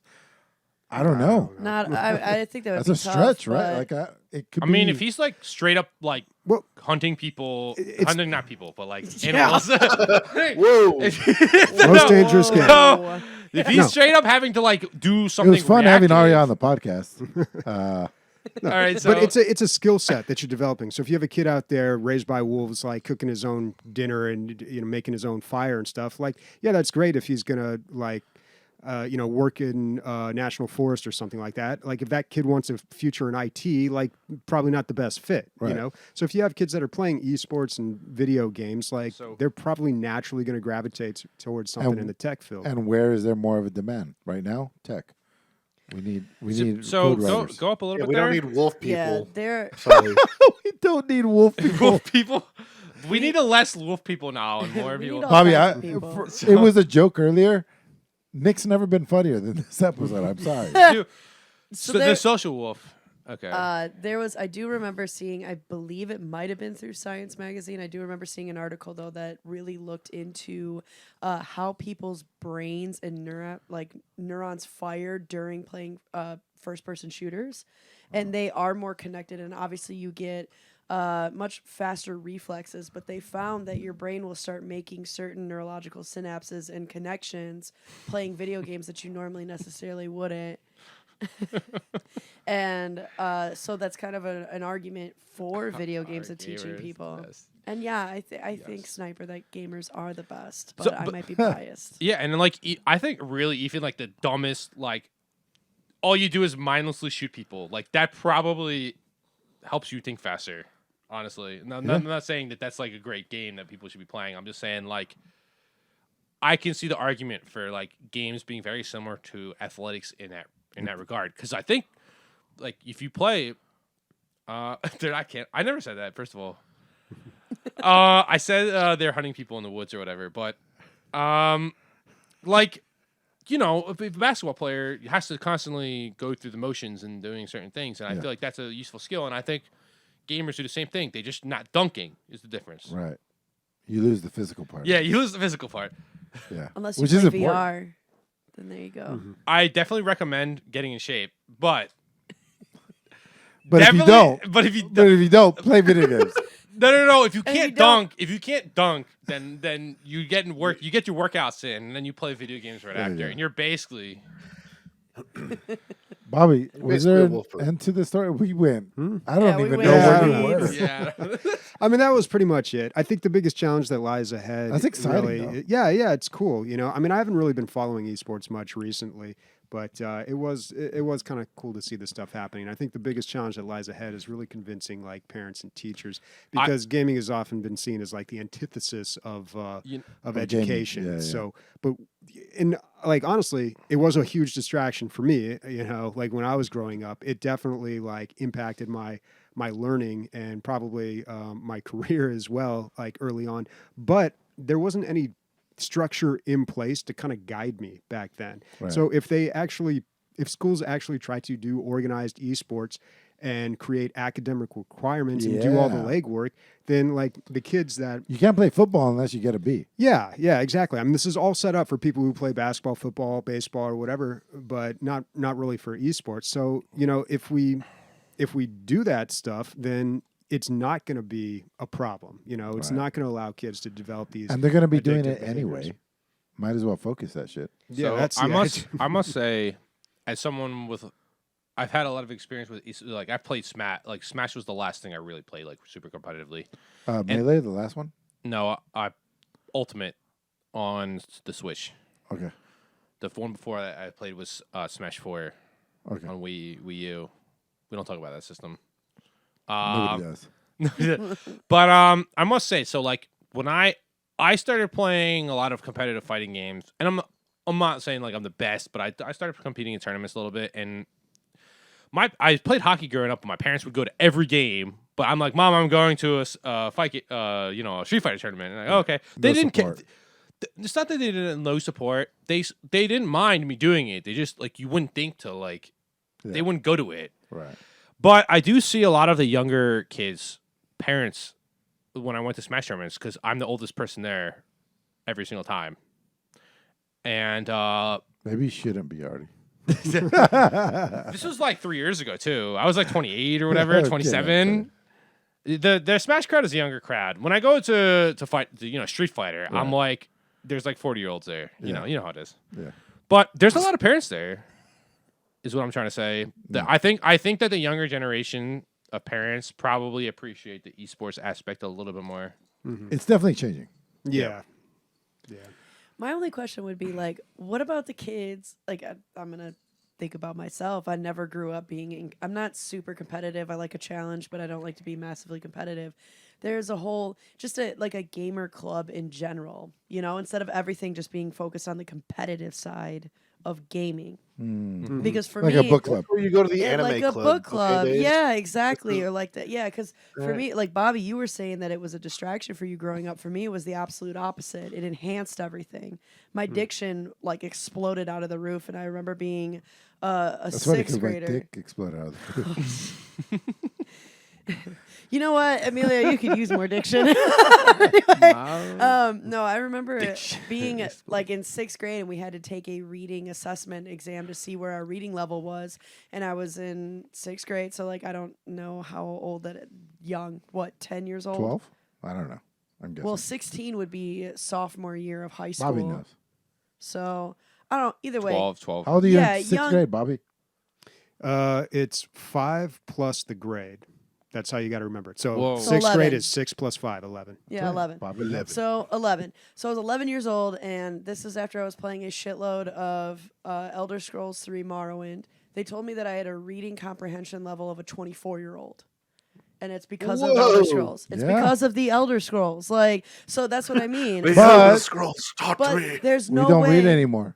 Yeah, well, So- you should. I was probably playing way too much Halo, and you're like, you keep making grunting sounds. What's with that? Oh, You yeah. have the attention span of a I fly. don't know. I think my He problem doesn't know was- what electricity is, but he Plasma weaponry. Yeah. A plus. Stick this man in a scorpion tank, and he's a goddamn savant.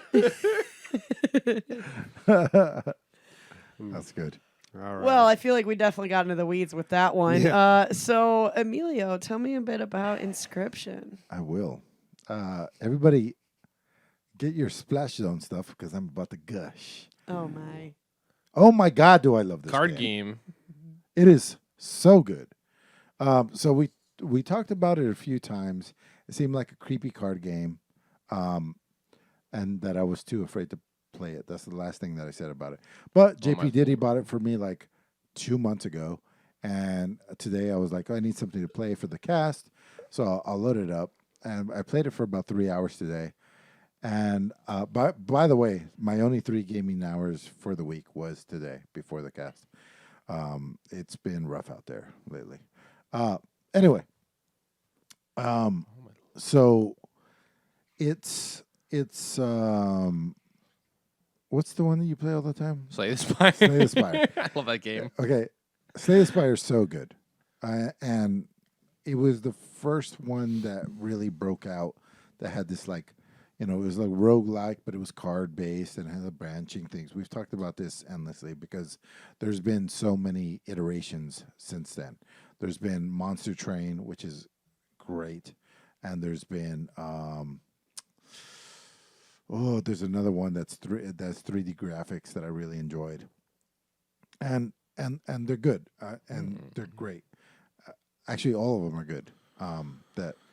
But this takes Slay the Spire, and Slay the Spire is mechanics, and almost mechanics only. There's like a little bit of artwork, there's a little bit of story, and that's about it. But that's all you really need is like, you need mechanics, and those things are very like rewarding when you figure them out and use them to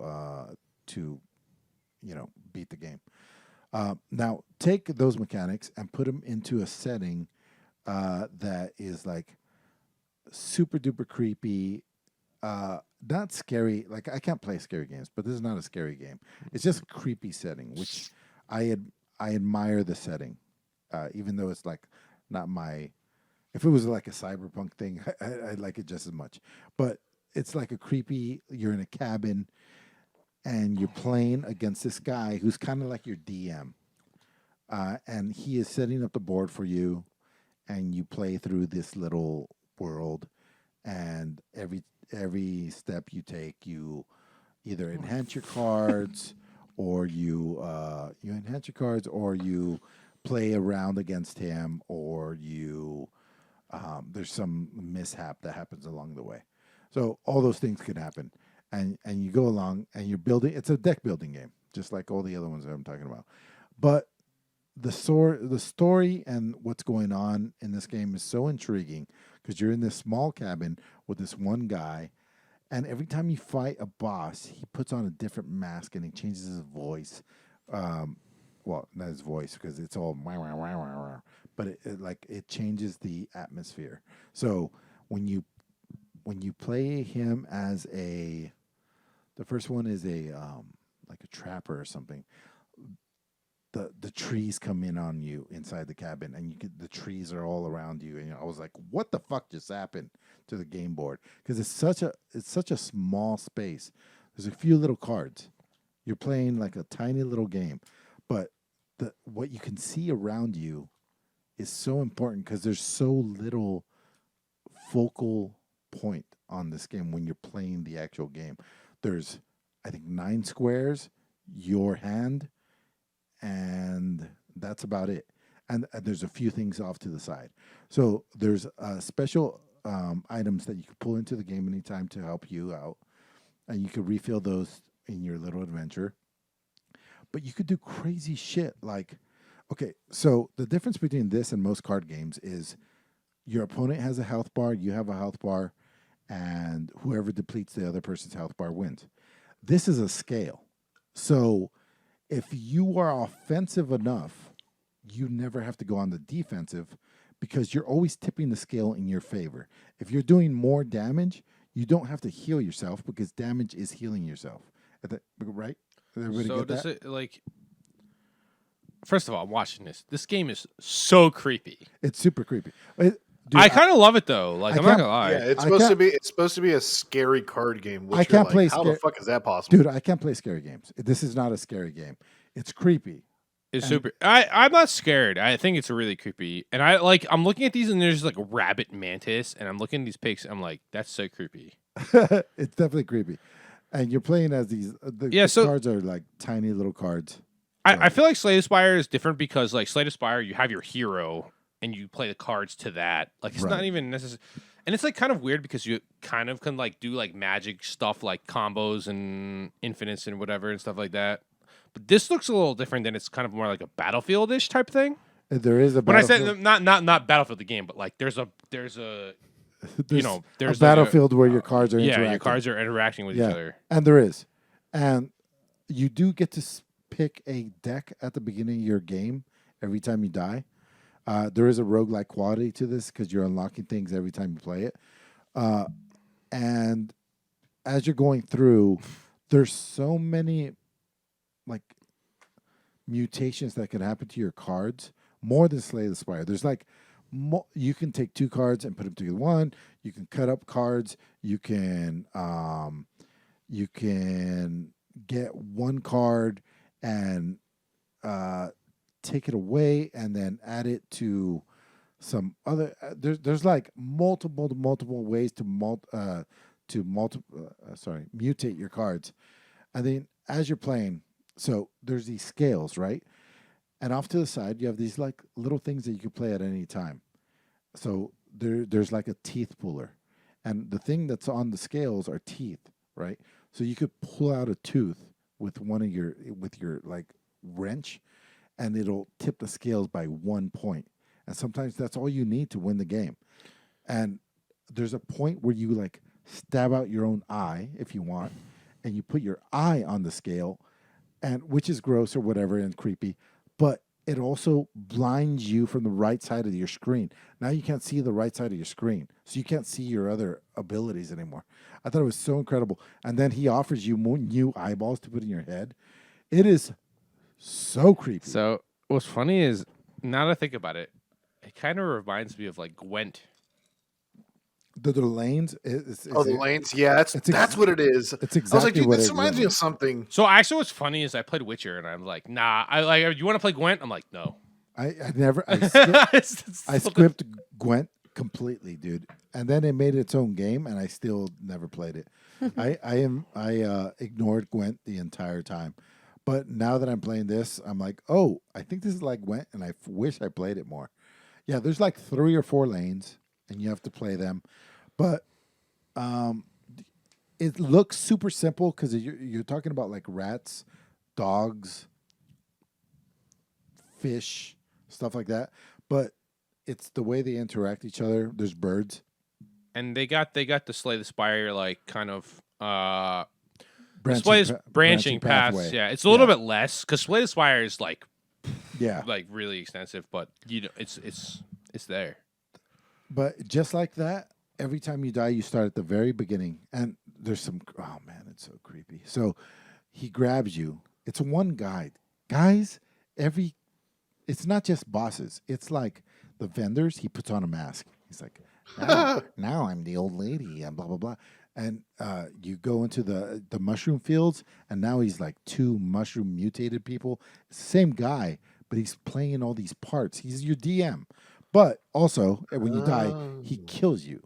So not only does he kill you, but he asks you 3 questions. I want to get 10 out of 10. Fucking amazing. So good. And I don't like scary games, but the card game itself is simple looking. I want to say that I'm very good at card games. I've beat the first 2 bosses, and I also feel like I don't understand the game completely. And that's a plus to this game. Where can you get this game? As far as I know, it's only Steam. It's not super expensive, but I want to reiterate that because I'm good at card games. I beat the first 2 bosses, and I don't fully understand the game. And that's a credit to this game. Wow. You know what I'm saying? It's only $14 right now because it's 30% off. Yeah, it's on sale right now. Nice. That's not bad at all. And That's no high spiders. praise from you, Yeah. dude. Yeah. Well, we Well, don't know. we don't know yet. 10 out of 10. Could you Super imagine? recommend. Could you imagine showing up to like a log cabin in the woods and some creepy deranged mountain man's like, "You have to play Gwent with me, or I'm gonna kill you." First story you see. But yeah, that's just that's wild. That looks cool. Yeah. But- Super big fan of this. I think Nick. I'm gonna. Well, if you don't mind, I'll take over. Thanks, So this way we can. Yeah, I have some to chisel out. A of little here. bit. A little bit. Yeah, I got a few. So I played the game called Astro. I'm gonna butcher the pronunciation, especially sounding like an old cougar with too many cigarettes. It's Astrologaster, I think would be the way I would pronounce it. This game's kind of cute. It's designed like a pop-up book, and you're essentially a physician who, back in like kind of like the medieval times in a way, the Renaissance times, is using astrology to diagnose the people in this town of what ails them. And I thought this game was pretty neat. Yeah, it was in 1592, in London. I thought it was just a cool kind of concept in a way of a few games I've noticed have done this like pop-up storybook kind of thing, but I did really like how well they stuck to it. I like the design of it, and I thought it was kind of funny and interesting. I did feel like it was pretty basic, you know, you're making these decisions. Like a woman comes up to you and she's like, "My stomach hurts," and you're sitting there and you're like, "Oh, well, Scorpio says, you know, you ate some bad shit, so it's got to be that." Like, you know, 10 Hail Marys. No, I'm just kidding. But like, he basically like I said, uses astrology to diagnose people, which I just think is kind of funny. But I don't necessarily think that the storyline with this sticks for like hours on end. Like this is not a game that I would play like 4 or 5 hours straight. But if it's free and it pops up, like it is funny. It is like a good, nice little laugh, and it's interesting. And it kind of reminds me of like a video game version of what was it, The Great on Hulu, about Catherine the Great, because they say huzzah like so many fucking times in this game. Like Huzzah. the guy's like, oh, according to Scorpio, you have ale and bad bile, and they're like, oh, huzzah, huzzah, huzzah, huzzah. Like, and so that's kind of funny. Sniper, but did you ever end up watching that? I did, man, and I really enjoyed it. It was a good recommendation. Thank you very much. I know I brought Yeah. it up twice, and I stopped the show for it, but I was like, oh, I know these two Lego parts that go together really well. Right? Right. Yeah. pretty funny. I do think this game is just kind of cute and funny. And like I said, if it was free, I would certainly recommend it. I don't believe it's a Game Pass game. This is, I'm sorry. This is what again? Astrolog. Astrologaster. Astrologaster. You asked on the worst. Astrologaster.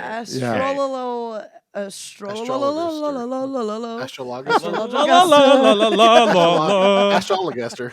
That's what it is. But it is like a fun, cute game. So if it's super cheap and you want to swing it, I would say that. But I mean, I don't know if I would necessarily say it's worth $10 isn't too bad. It is a fun game. Is it $10 in Yeah. regular dollars?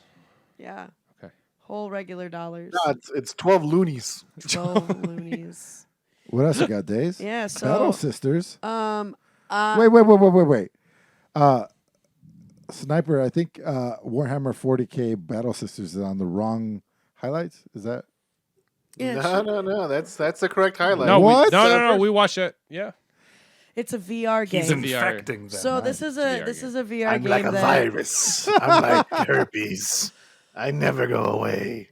So I remember kind of seeing this pop up in my VR, and I was like, oh, okay, Warhammer 40K. All right. I'm not going to lie to you guys. I don't know shit about Warhammer at all, but it's great that Nick does. So I don't know if you guys know this, but Nick likes Warhammer. What? It's shocking. I know.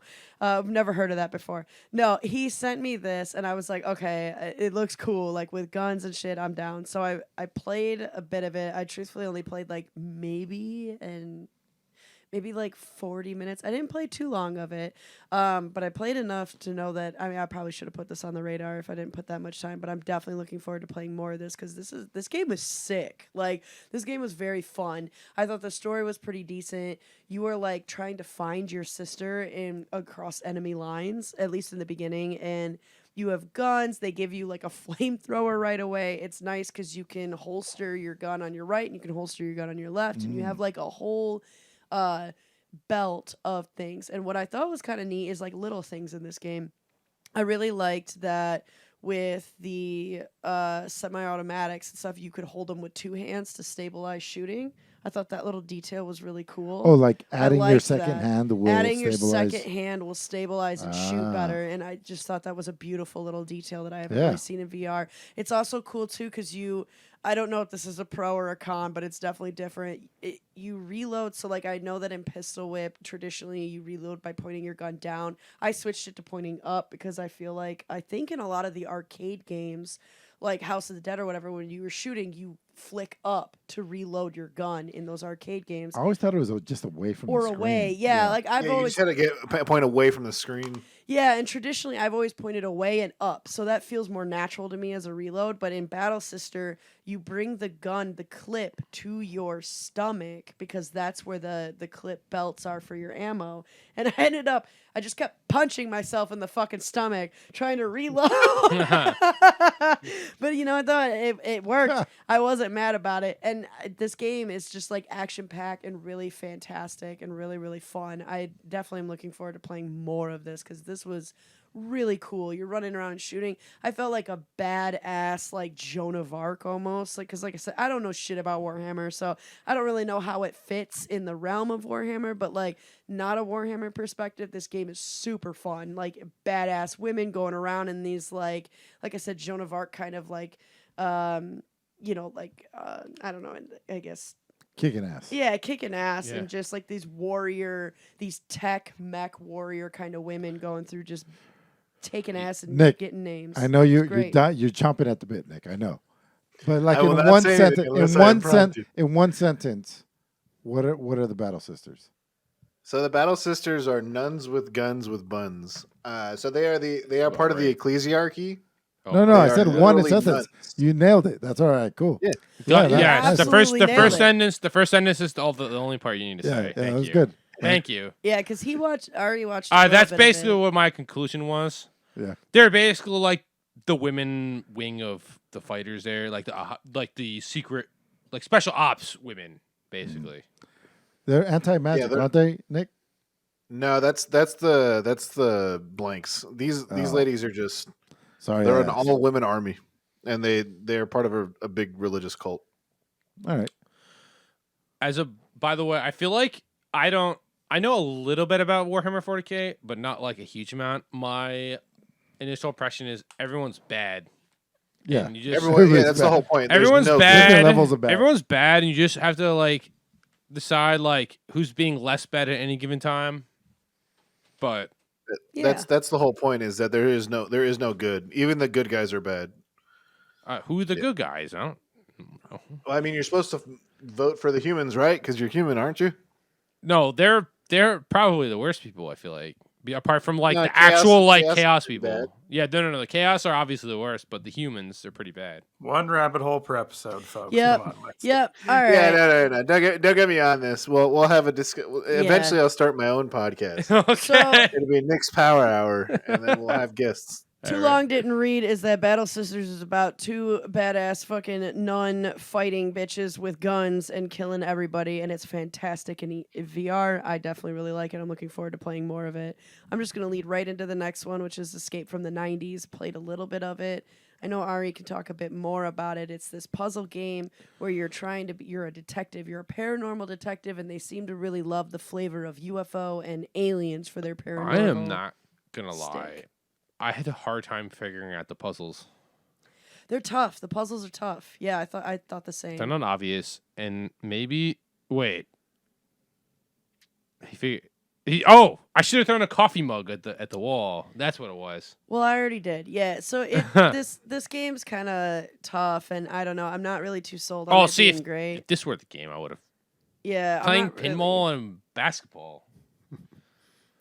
Yeah, I'm not really too sold on it being like a really amazing game. I will say the puzzles seem to be really difficult. I found myself getting kind of frustrated because the way that the puzzles work in The Wanderer is like difficult enough, but you can still achieve it. I felt like these were is a step harder than that. This was kind of really difficult, and so I don't know if I'll be picking it up. I put it on the highlights. We played it a little bit, but it's like a meh.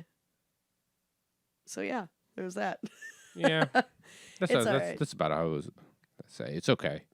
It's okay. So Nick, tell me about some Elden Ring game design. So I'm at the point of Elden Ring where things are getting really, really tough, and so you have to look up like boss weaknesses and things like that.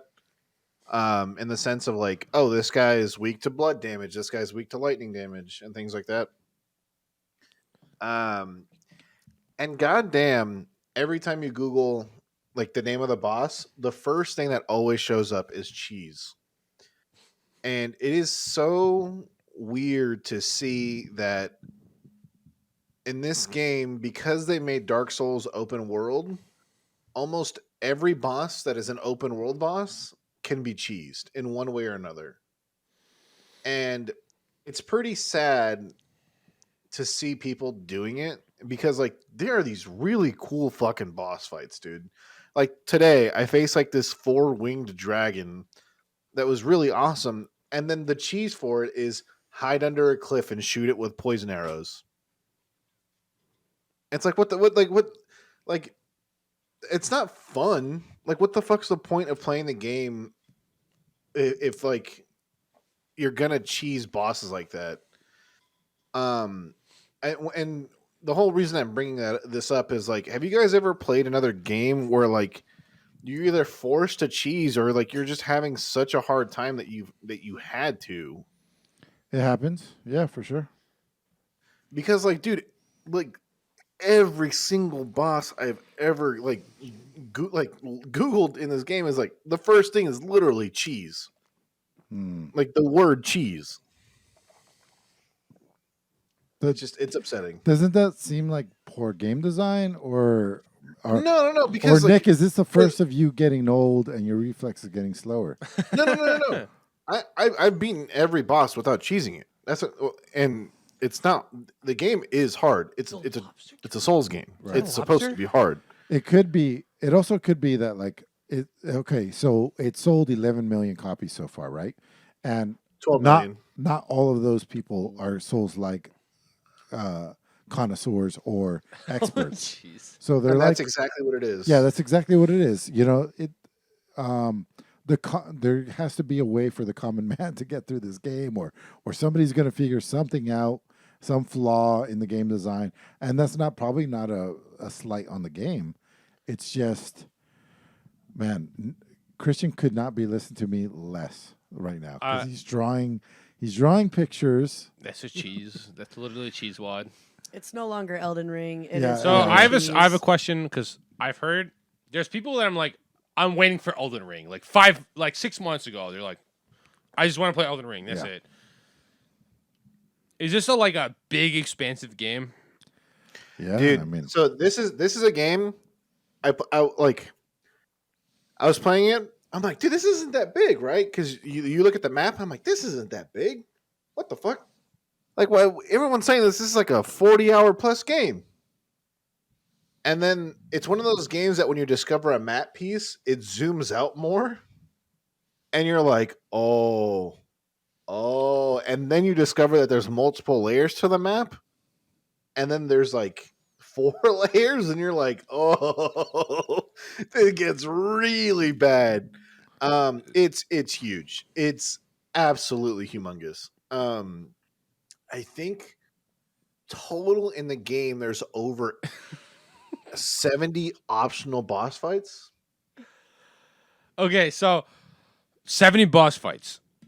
Okay, so what I'm questioning is whether the game is so big that they don't find all the exploits at first, or if it's lazy design for the bosses. I think there's just so many people playing it and so many people getting online. Because one thing that's used to be part of all Souls is kind of the community gets together online and solves it together. Because there wasn't a lot of hand holding at the beginning. It was almost like, right, Nick? There still wasn't a lot. There's still not a Yeah. lot of hand holding. One thing that got discovered yesterday is that there are hidden walls in the game that require more than one hit. Oh, I saw Which this is guy. I saw a video with this guy with a chainsaw going up against this wall and breaks the wall. But it took a lot of hits with the chainsaw. Yeah, that specific wall, I know exactly what you're talking about because I broke that same wall today. It requires 50 hits to break. And so now everybody's just fucking whacking random ass walls in the game Yeah. to figure out what to fucking do. It's kind of, in a way, it's kind of cool. Because look, you can't stop the internet. Nobody can. Nobody's going to try. Yeah. But if you make a game that's so fucking difficult that the entire world has to work together to beat your game, I think that's a plus in a way. That is honestly getting people together in Yeah. any way. Yeah. Getting people Dude, together 150 to break a wall at a time, guys. They're gonna bring this esports at every high school to figure out how to beat this game. It's How to not break like the wall. Yeah. Yeah. it's not like Molyneux. Do you guys remember Molyneux's thing where there was a big virtual block and everybody had to do something to pick away at it? Bobby, you know what I'm talking about, right? Peter Molyneux. I think I and then- remember that. And the person that hits the last thing got something life-changing. And then I believe that person became the god of his next game. I believe that's what it was. Yeah. Are you talking about Ready Player One? No. This was real. Real. Oh. Virtually. This was real life. All right. Well, something that's not real at all is we played some Young Souls. Yeah, you can talk about Young Souls. So, I was kind of intrigued by this because I'm kind of a big fan of Castle Crashers. Same. First of all, I'm a big fan of Castle Crashers, big fan of literally Ryu Hayabusa slashing people. And so when I first looked at it, and I was like, oh, it looks like Castle Crashers was serious. Now, there's a little caveat to this. It's so honestly, the story is not. I don't think it's very well fleshed out, and the problems I have with it, the story in particular, is like you get these two kids and they just like literally act like dumbass teenagers the entire time. So okay, I'm gonna interject with that. Like,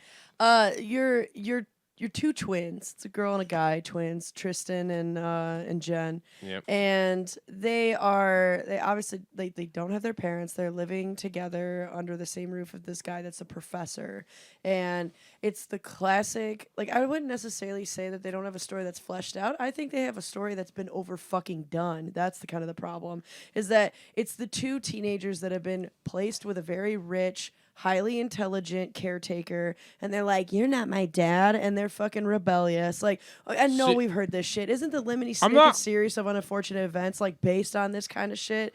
Like, they go on these adventures as these two like feisty, edgy teens, and it's very much the trope of like teenagers versus older people. So maybe we haven't gotten through enough, but I literally just think that like the problem I have with this game, Guys, so far. First of all, it's a beat 'em up. Nobody cares about the story. Yeah. Right? But like the problem is like you have to play through so much story. There's a lot Like of dialogue. that's the problem. There's like a lot. Like I would have loved this game if they had just like been like, "Yo, bro, yo, sis, we gotta fight this guy." Okay, go. But like you have Hey, to like they we stole our literally, cousin. yeah, like in 5 seconds. Sorry. 5 seconds. Just gonna push that mic back a I little bit. told Turn you him down a guys, little I bit, told you Bob. guys. So 5 seconds of like dialogue or whatever, but this game actually makes you go through like a lot of story, and in the story, like the dialogue in it, like the actual words that are being said, it like kind of don't make sense all the time. Mm-hmm.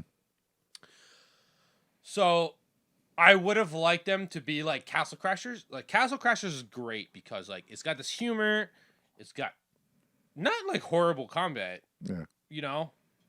It was a big hit. Yeah, and it's very direct, and you just fight. You just press the X button, like not necessarily just press the X button or whatever. Yeah. And this game actually has more, by the way, a lot more. So the the combat's pretty good, but the so- story holds it back. So the combat Yes. is very similar to Castle Crashers in that there's one X button that's like a light button. You can kind of like press X and up, and you can kind of combo them a little bit. And there's more blocks, and there's a little bit more combat in the sense that you can do like parries, you can do dodge, and you can equip all these different weapons, right? And I actually like the aesthetics of this, by the way, because it's kind of like No, it looks good. Mm-hmm. it's very, I don't know the parallel to it, like a little cartoony-ish, you know. It's just very animated. Yeah, there's a word for it. It's got like to me, it almost has like a watered down version of the same aesthetic that was in Arcane, actually. Yeah. Yeah. It's similar to that. It's more like, it's like it almost looks like a Paper Mario-ish type game, honestly. I always call these things. I say bring up paper mache when I see this, but it's like it's done really well. Yeah, so the combat is fantastic, and you got your X button. You can like press a special for like a magic attack. You can parry. You can dodge. You can block. You can What's block. cool is if you play single player, you can actually. I highly recommend using a controller on this, not keyboard, Definitely by the use a way. controller. But if you're playing single player, you actually play one of the twins, and you can hit the left bumper to tag team and launch the other twin in, and you can use that as a strategy of killing bosses and enemies because it is a power attack that second twin comes in to hit. So you can do the timing with that. I think the combat in this game. I'm with Ari. I think this game would be amazing if they didn't put so much of a fucking pressure on the story, and the story is bad. Like What is like It's not even that the story is bad. It's the just story. overdone. So much of It's it. it's not even overdone. It's like the words that they say to you talk about the story don't make any sense. It's like stupid.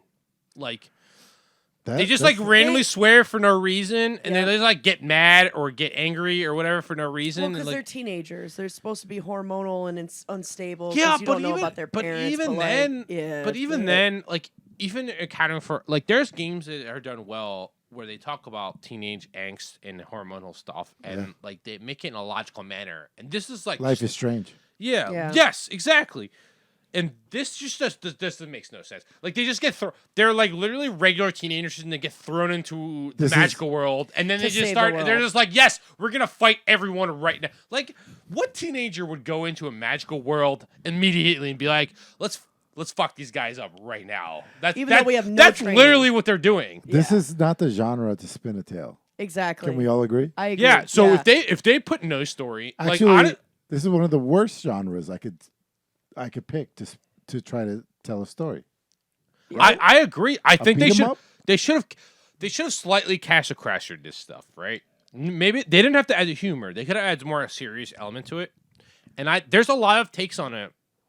There's a lot of cool things. Actually, one of the cool things is the way you level up is you go to the gym and you have to like press the buttons right when you're working out. It's a mini game. It's a mini game in itself to level up.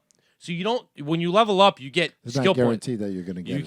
can't. So you get like probably guaranteed like Some. me and Amanda were pressing the buttons like very suboptimally, and we got like the average like 1 point extra. Okay. But you're like benching there, Yeah. and you have to press it in the right manner. That was kind of That's cool. That is was cool. cool. Man, I feel It's like such a bummer because this game was so cool, and they kind of shot themselves in the foot by trying too hard on the story. this is what I see from what you guys are talking to me. I feel like on the design and mechanics level, there was probably somebody very talented, and then there was somebody on the other side of the story side just pushing so hard, saying that the story was so important and maybe prominent, and maybe one person wasn't as good as arguing or whatever it was.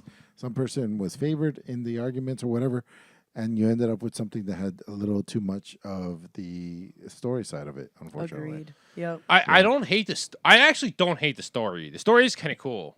Like they're in parallel universes, and there's the regular human one and like a random magical one. I hate the story.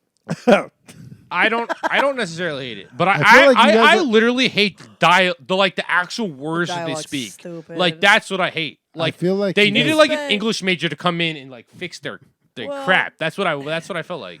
They spent 5 minutes in dialogue talking about whether they should be calling the professor dad or not. Yeah, So oh, fucking yeah, stupid. no, that was stupid. Yeah, it's stupid. That part was stupid. Like if they had just like they were in their regular plane and all of a sudden goblins attacked them and they just fought.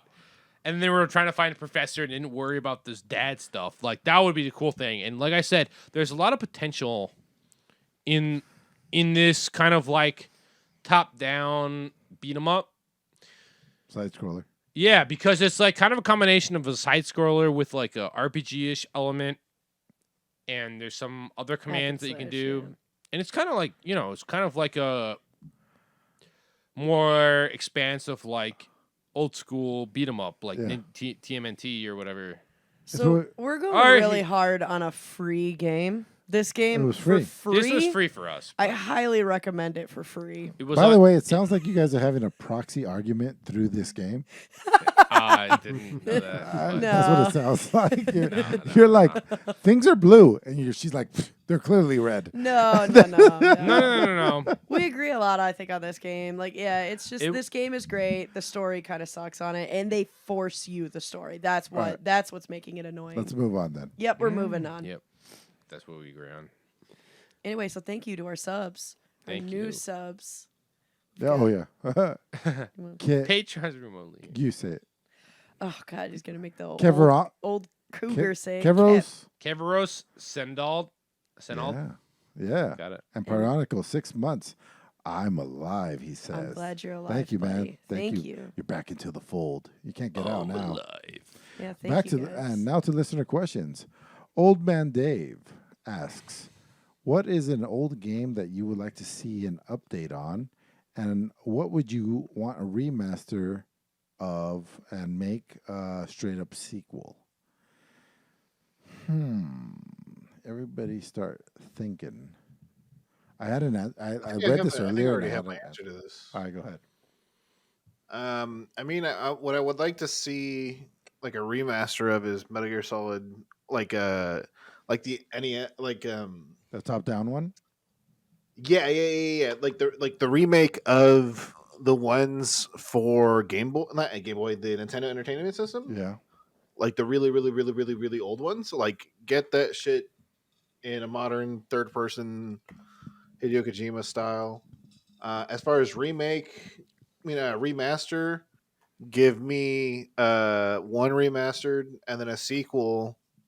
Um, fuck, give me an Elden Ring sequel. Shit, already. He's not even through the first one. Yeah. Yeah. So I was thinking about this earlier. Bobby, you got something for this? I mean, obviously, I want to see a remake of Dark Forces 2 Jedi Knight. And I think they had actually started working on that, but it kind of fell through. I don't know if there's enough people out there that appreciate that game as much as I do. So I And don't it know if it'll wouldn't- ever happen. Actually, it wasn't even Dark Forces 2. It was Jedi Outcast, the second one. Well, At this technically the point, third. it probably wouldn't take that moniker anymore, right? Like it would probably be like a spiritual successor at this point, I think. Right? Well, what they were doing was just upgrading all the textures on it and, yeah, just doing like a remaster of the game. So I don't think it was. And there are pretty good texture packs out there. In fact, I've got it set up perfectly. It's a very complicated process, and there's lots of different ways of doing it. But I got it set up perfectly, and the game is so small that I could just zip it and upload it to my Google Drive. So whenever I do want to play the game, I don't have to go through doing all that stuff. I've got everything just in a folder ready to go. But Instead of making fun of you playing this game all the time, maybe I should play it, Bobby. You think I would like it? no, No. Game of the week. I do not think so. God, I had an answer for this earlier. I can't fucking think about it. Can I? Go ahead. Yeah. A remaster or actually a remake, and you guys are gonna be so surprised by this, but I'd love a original Ninja Gaiden Black remake, like modern, more modern. There's obviously sequels for it, so Wait, so this is all I know about Ninja Gaiden. Ninja Gaiden for the Sega Genesis. no. Right? So there's Ninja Gaiden for like the original NES. Mhm. Have you seen my profile pic? No. Can you bring it up? No. That's Ninja Gaiden Black. Like if everyone's ever looked at my profile pic in Discord, Oh, it was big that's on the that's Xbox. Ryu Hayabusa. Yeah. And actually, I put that on there because I really wanted him to smash. But, this is one of my favorite games because it's one of the hardest games you'll ever play. Isn't it also kind of like a Souls-like? You know, like It's a not. proto Souls-like? It's more like God of War, but like way harder. Yeah. Yeah, Okay. that's what it is. Because like there's like combos and I remember reading the review in like whatever EGM about this game that people were crazy about this. I game. love this game. I love Ninja Gaiden Black, right? Ninja Gaiden Black is the kind of it adds slightly extra stuff.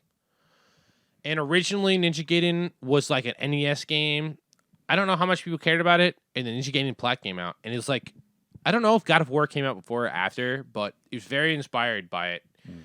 And but instead of like being like this like Greek guy who just like throws things, you like this like acrobatic ninja like going around everywhere. But it's insanely hard. Like you literally, people will like quit the game because they lose to the first boss, right? I would love to see something inspired by it, maybe a slightly more open world. You know? I think you're talking about Elden Ring, dude. No, is the Elden Ring ninjas?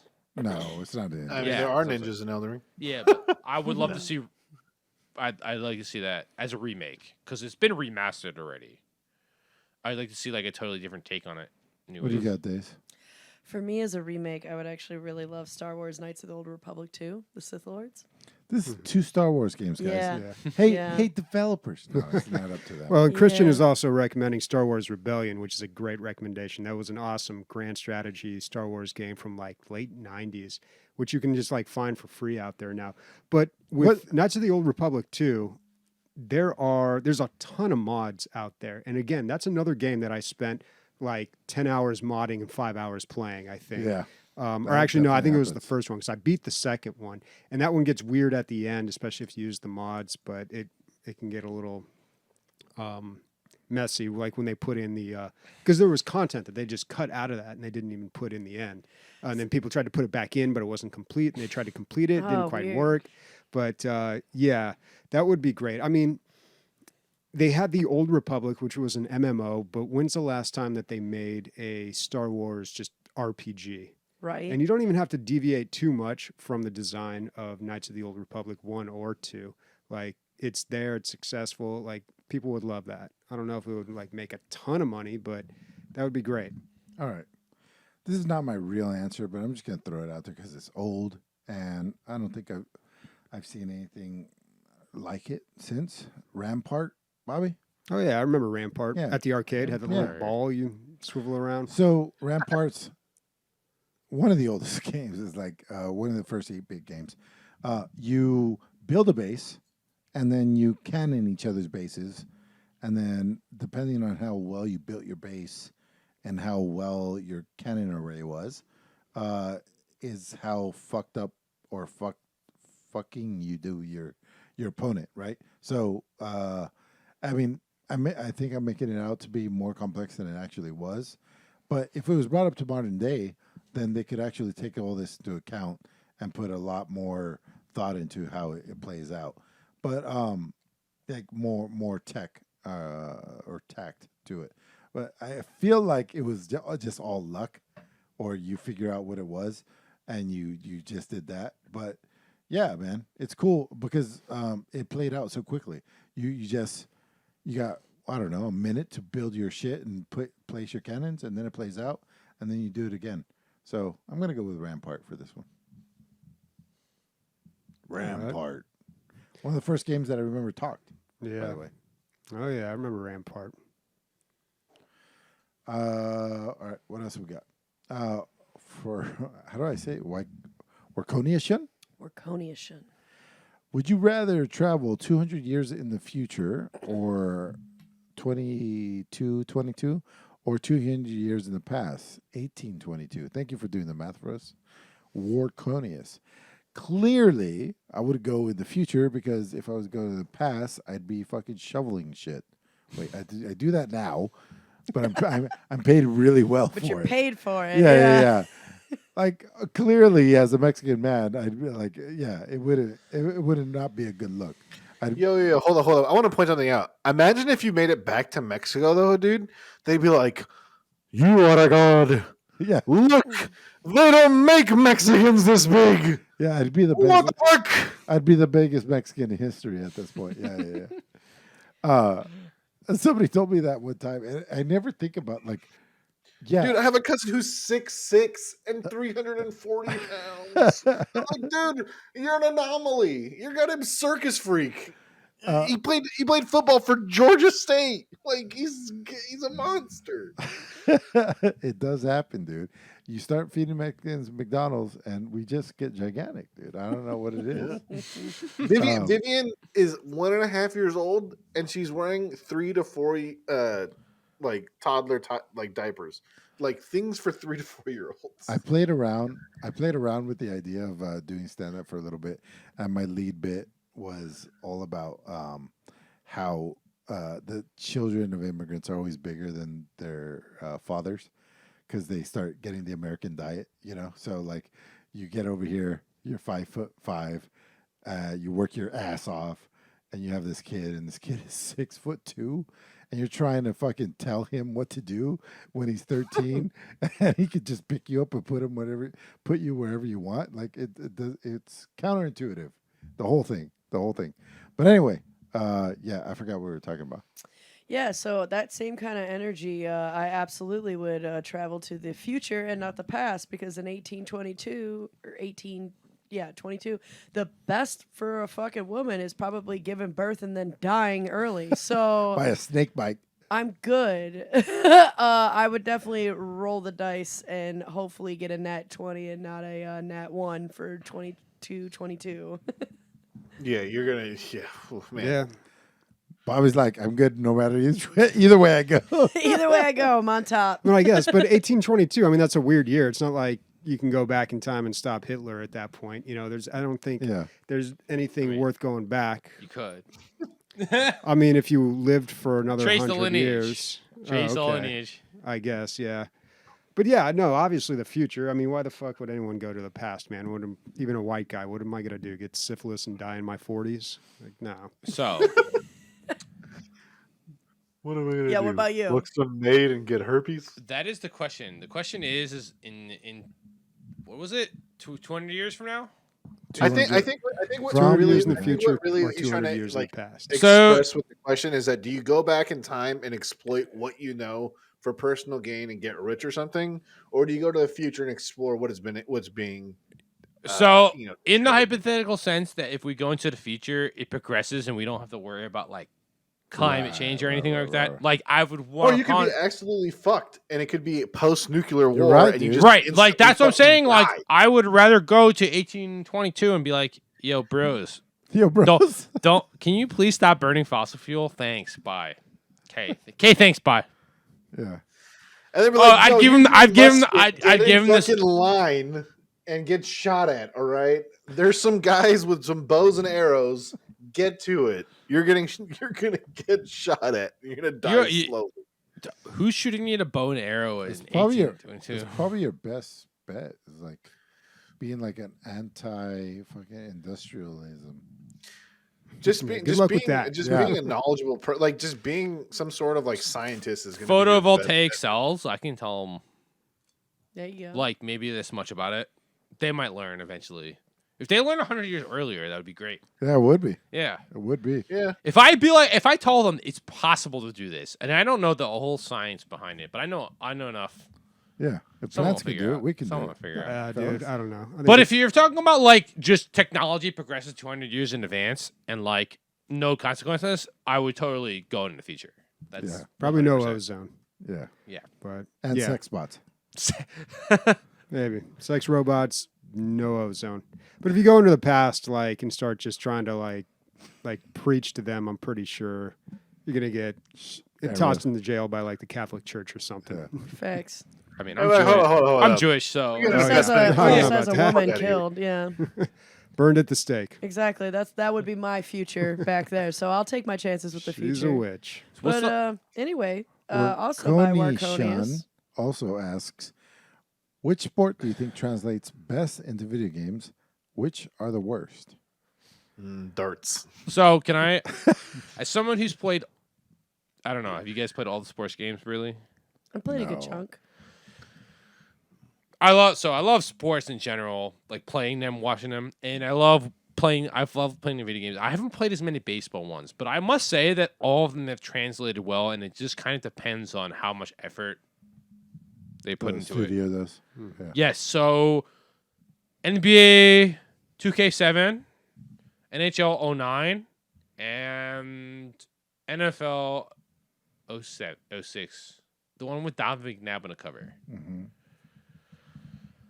Pinnacles. I felt like that as long as they kind of work on the physics and the balance, that I think that they can be pretty decent. Honestly, like it just kind of depends on how much effort they put into it.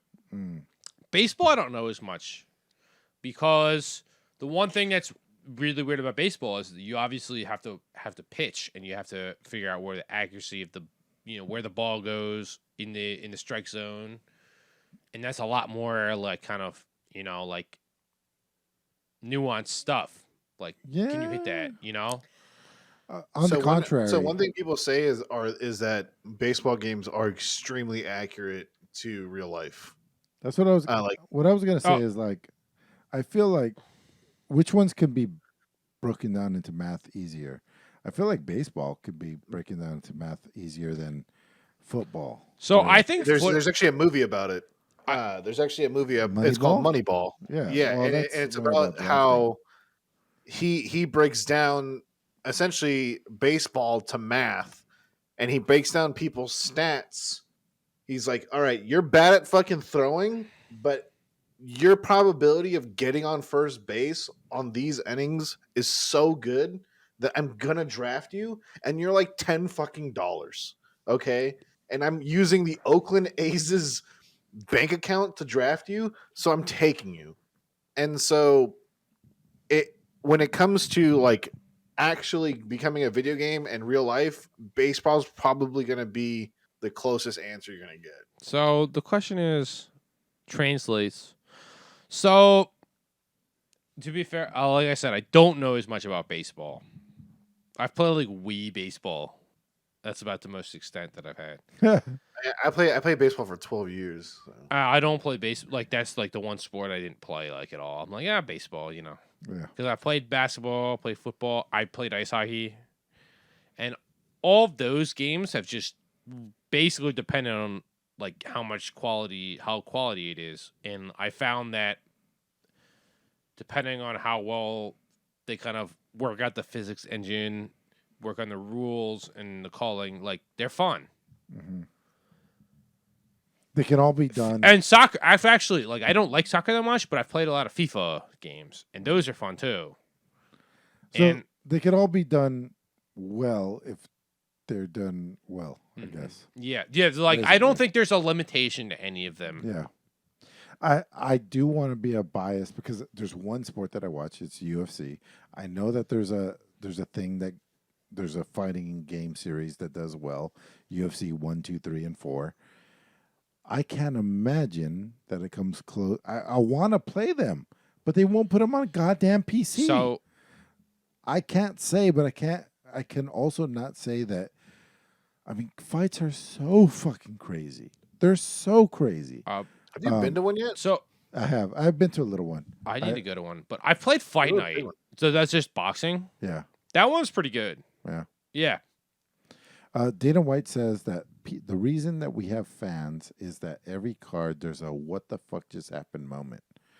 And I feel like you can't really recreate that in a video game. But I don't know. I'm being biased because that's my one sport that I watch. So. I'm not gonna lie. I haven't played a UFC. Like I said, I've even played a boxing. What are they on? PlayStation, Xbox, and that's it? Or That's it. And if they're on Xbox, they're probably on all of them. I would think. if they're on Xbox, why aren't they on Game Pass? I don't know what's going on. I'm upset. They're probably not licensed by Xbox, so you probably can't. Christian, can you stop smiling at your cat and write a strongly worded email to whoever makes the UFC game and let them know that Emilio specifically is upset? Yes, yeah, we can do that. I'm not gonna lie. I haven't played. I've played the boxing ones. I played Fight Night. That was really fun. I remember that being To big. be fair, I don't know how physically accurate it was or whatever, but it was fun. Yeah. Because going through the progression and like upgrading your guy and stuff like that, Yeah. that was fun. I haven't played a UFC. You one. might like Fight Club, Punch Club. Punch Club? You might like Punch Club. It's more of a sim game. yeah. Wait, I feel like you'd like it. Our fight, like when I play Street Fighter, that's basically a UFC match, right? What? No.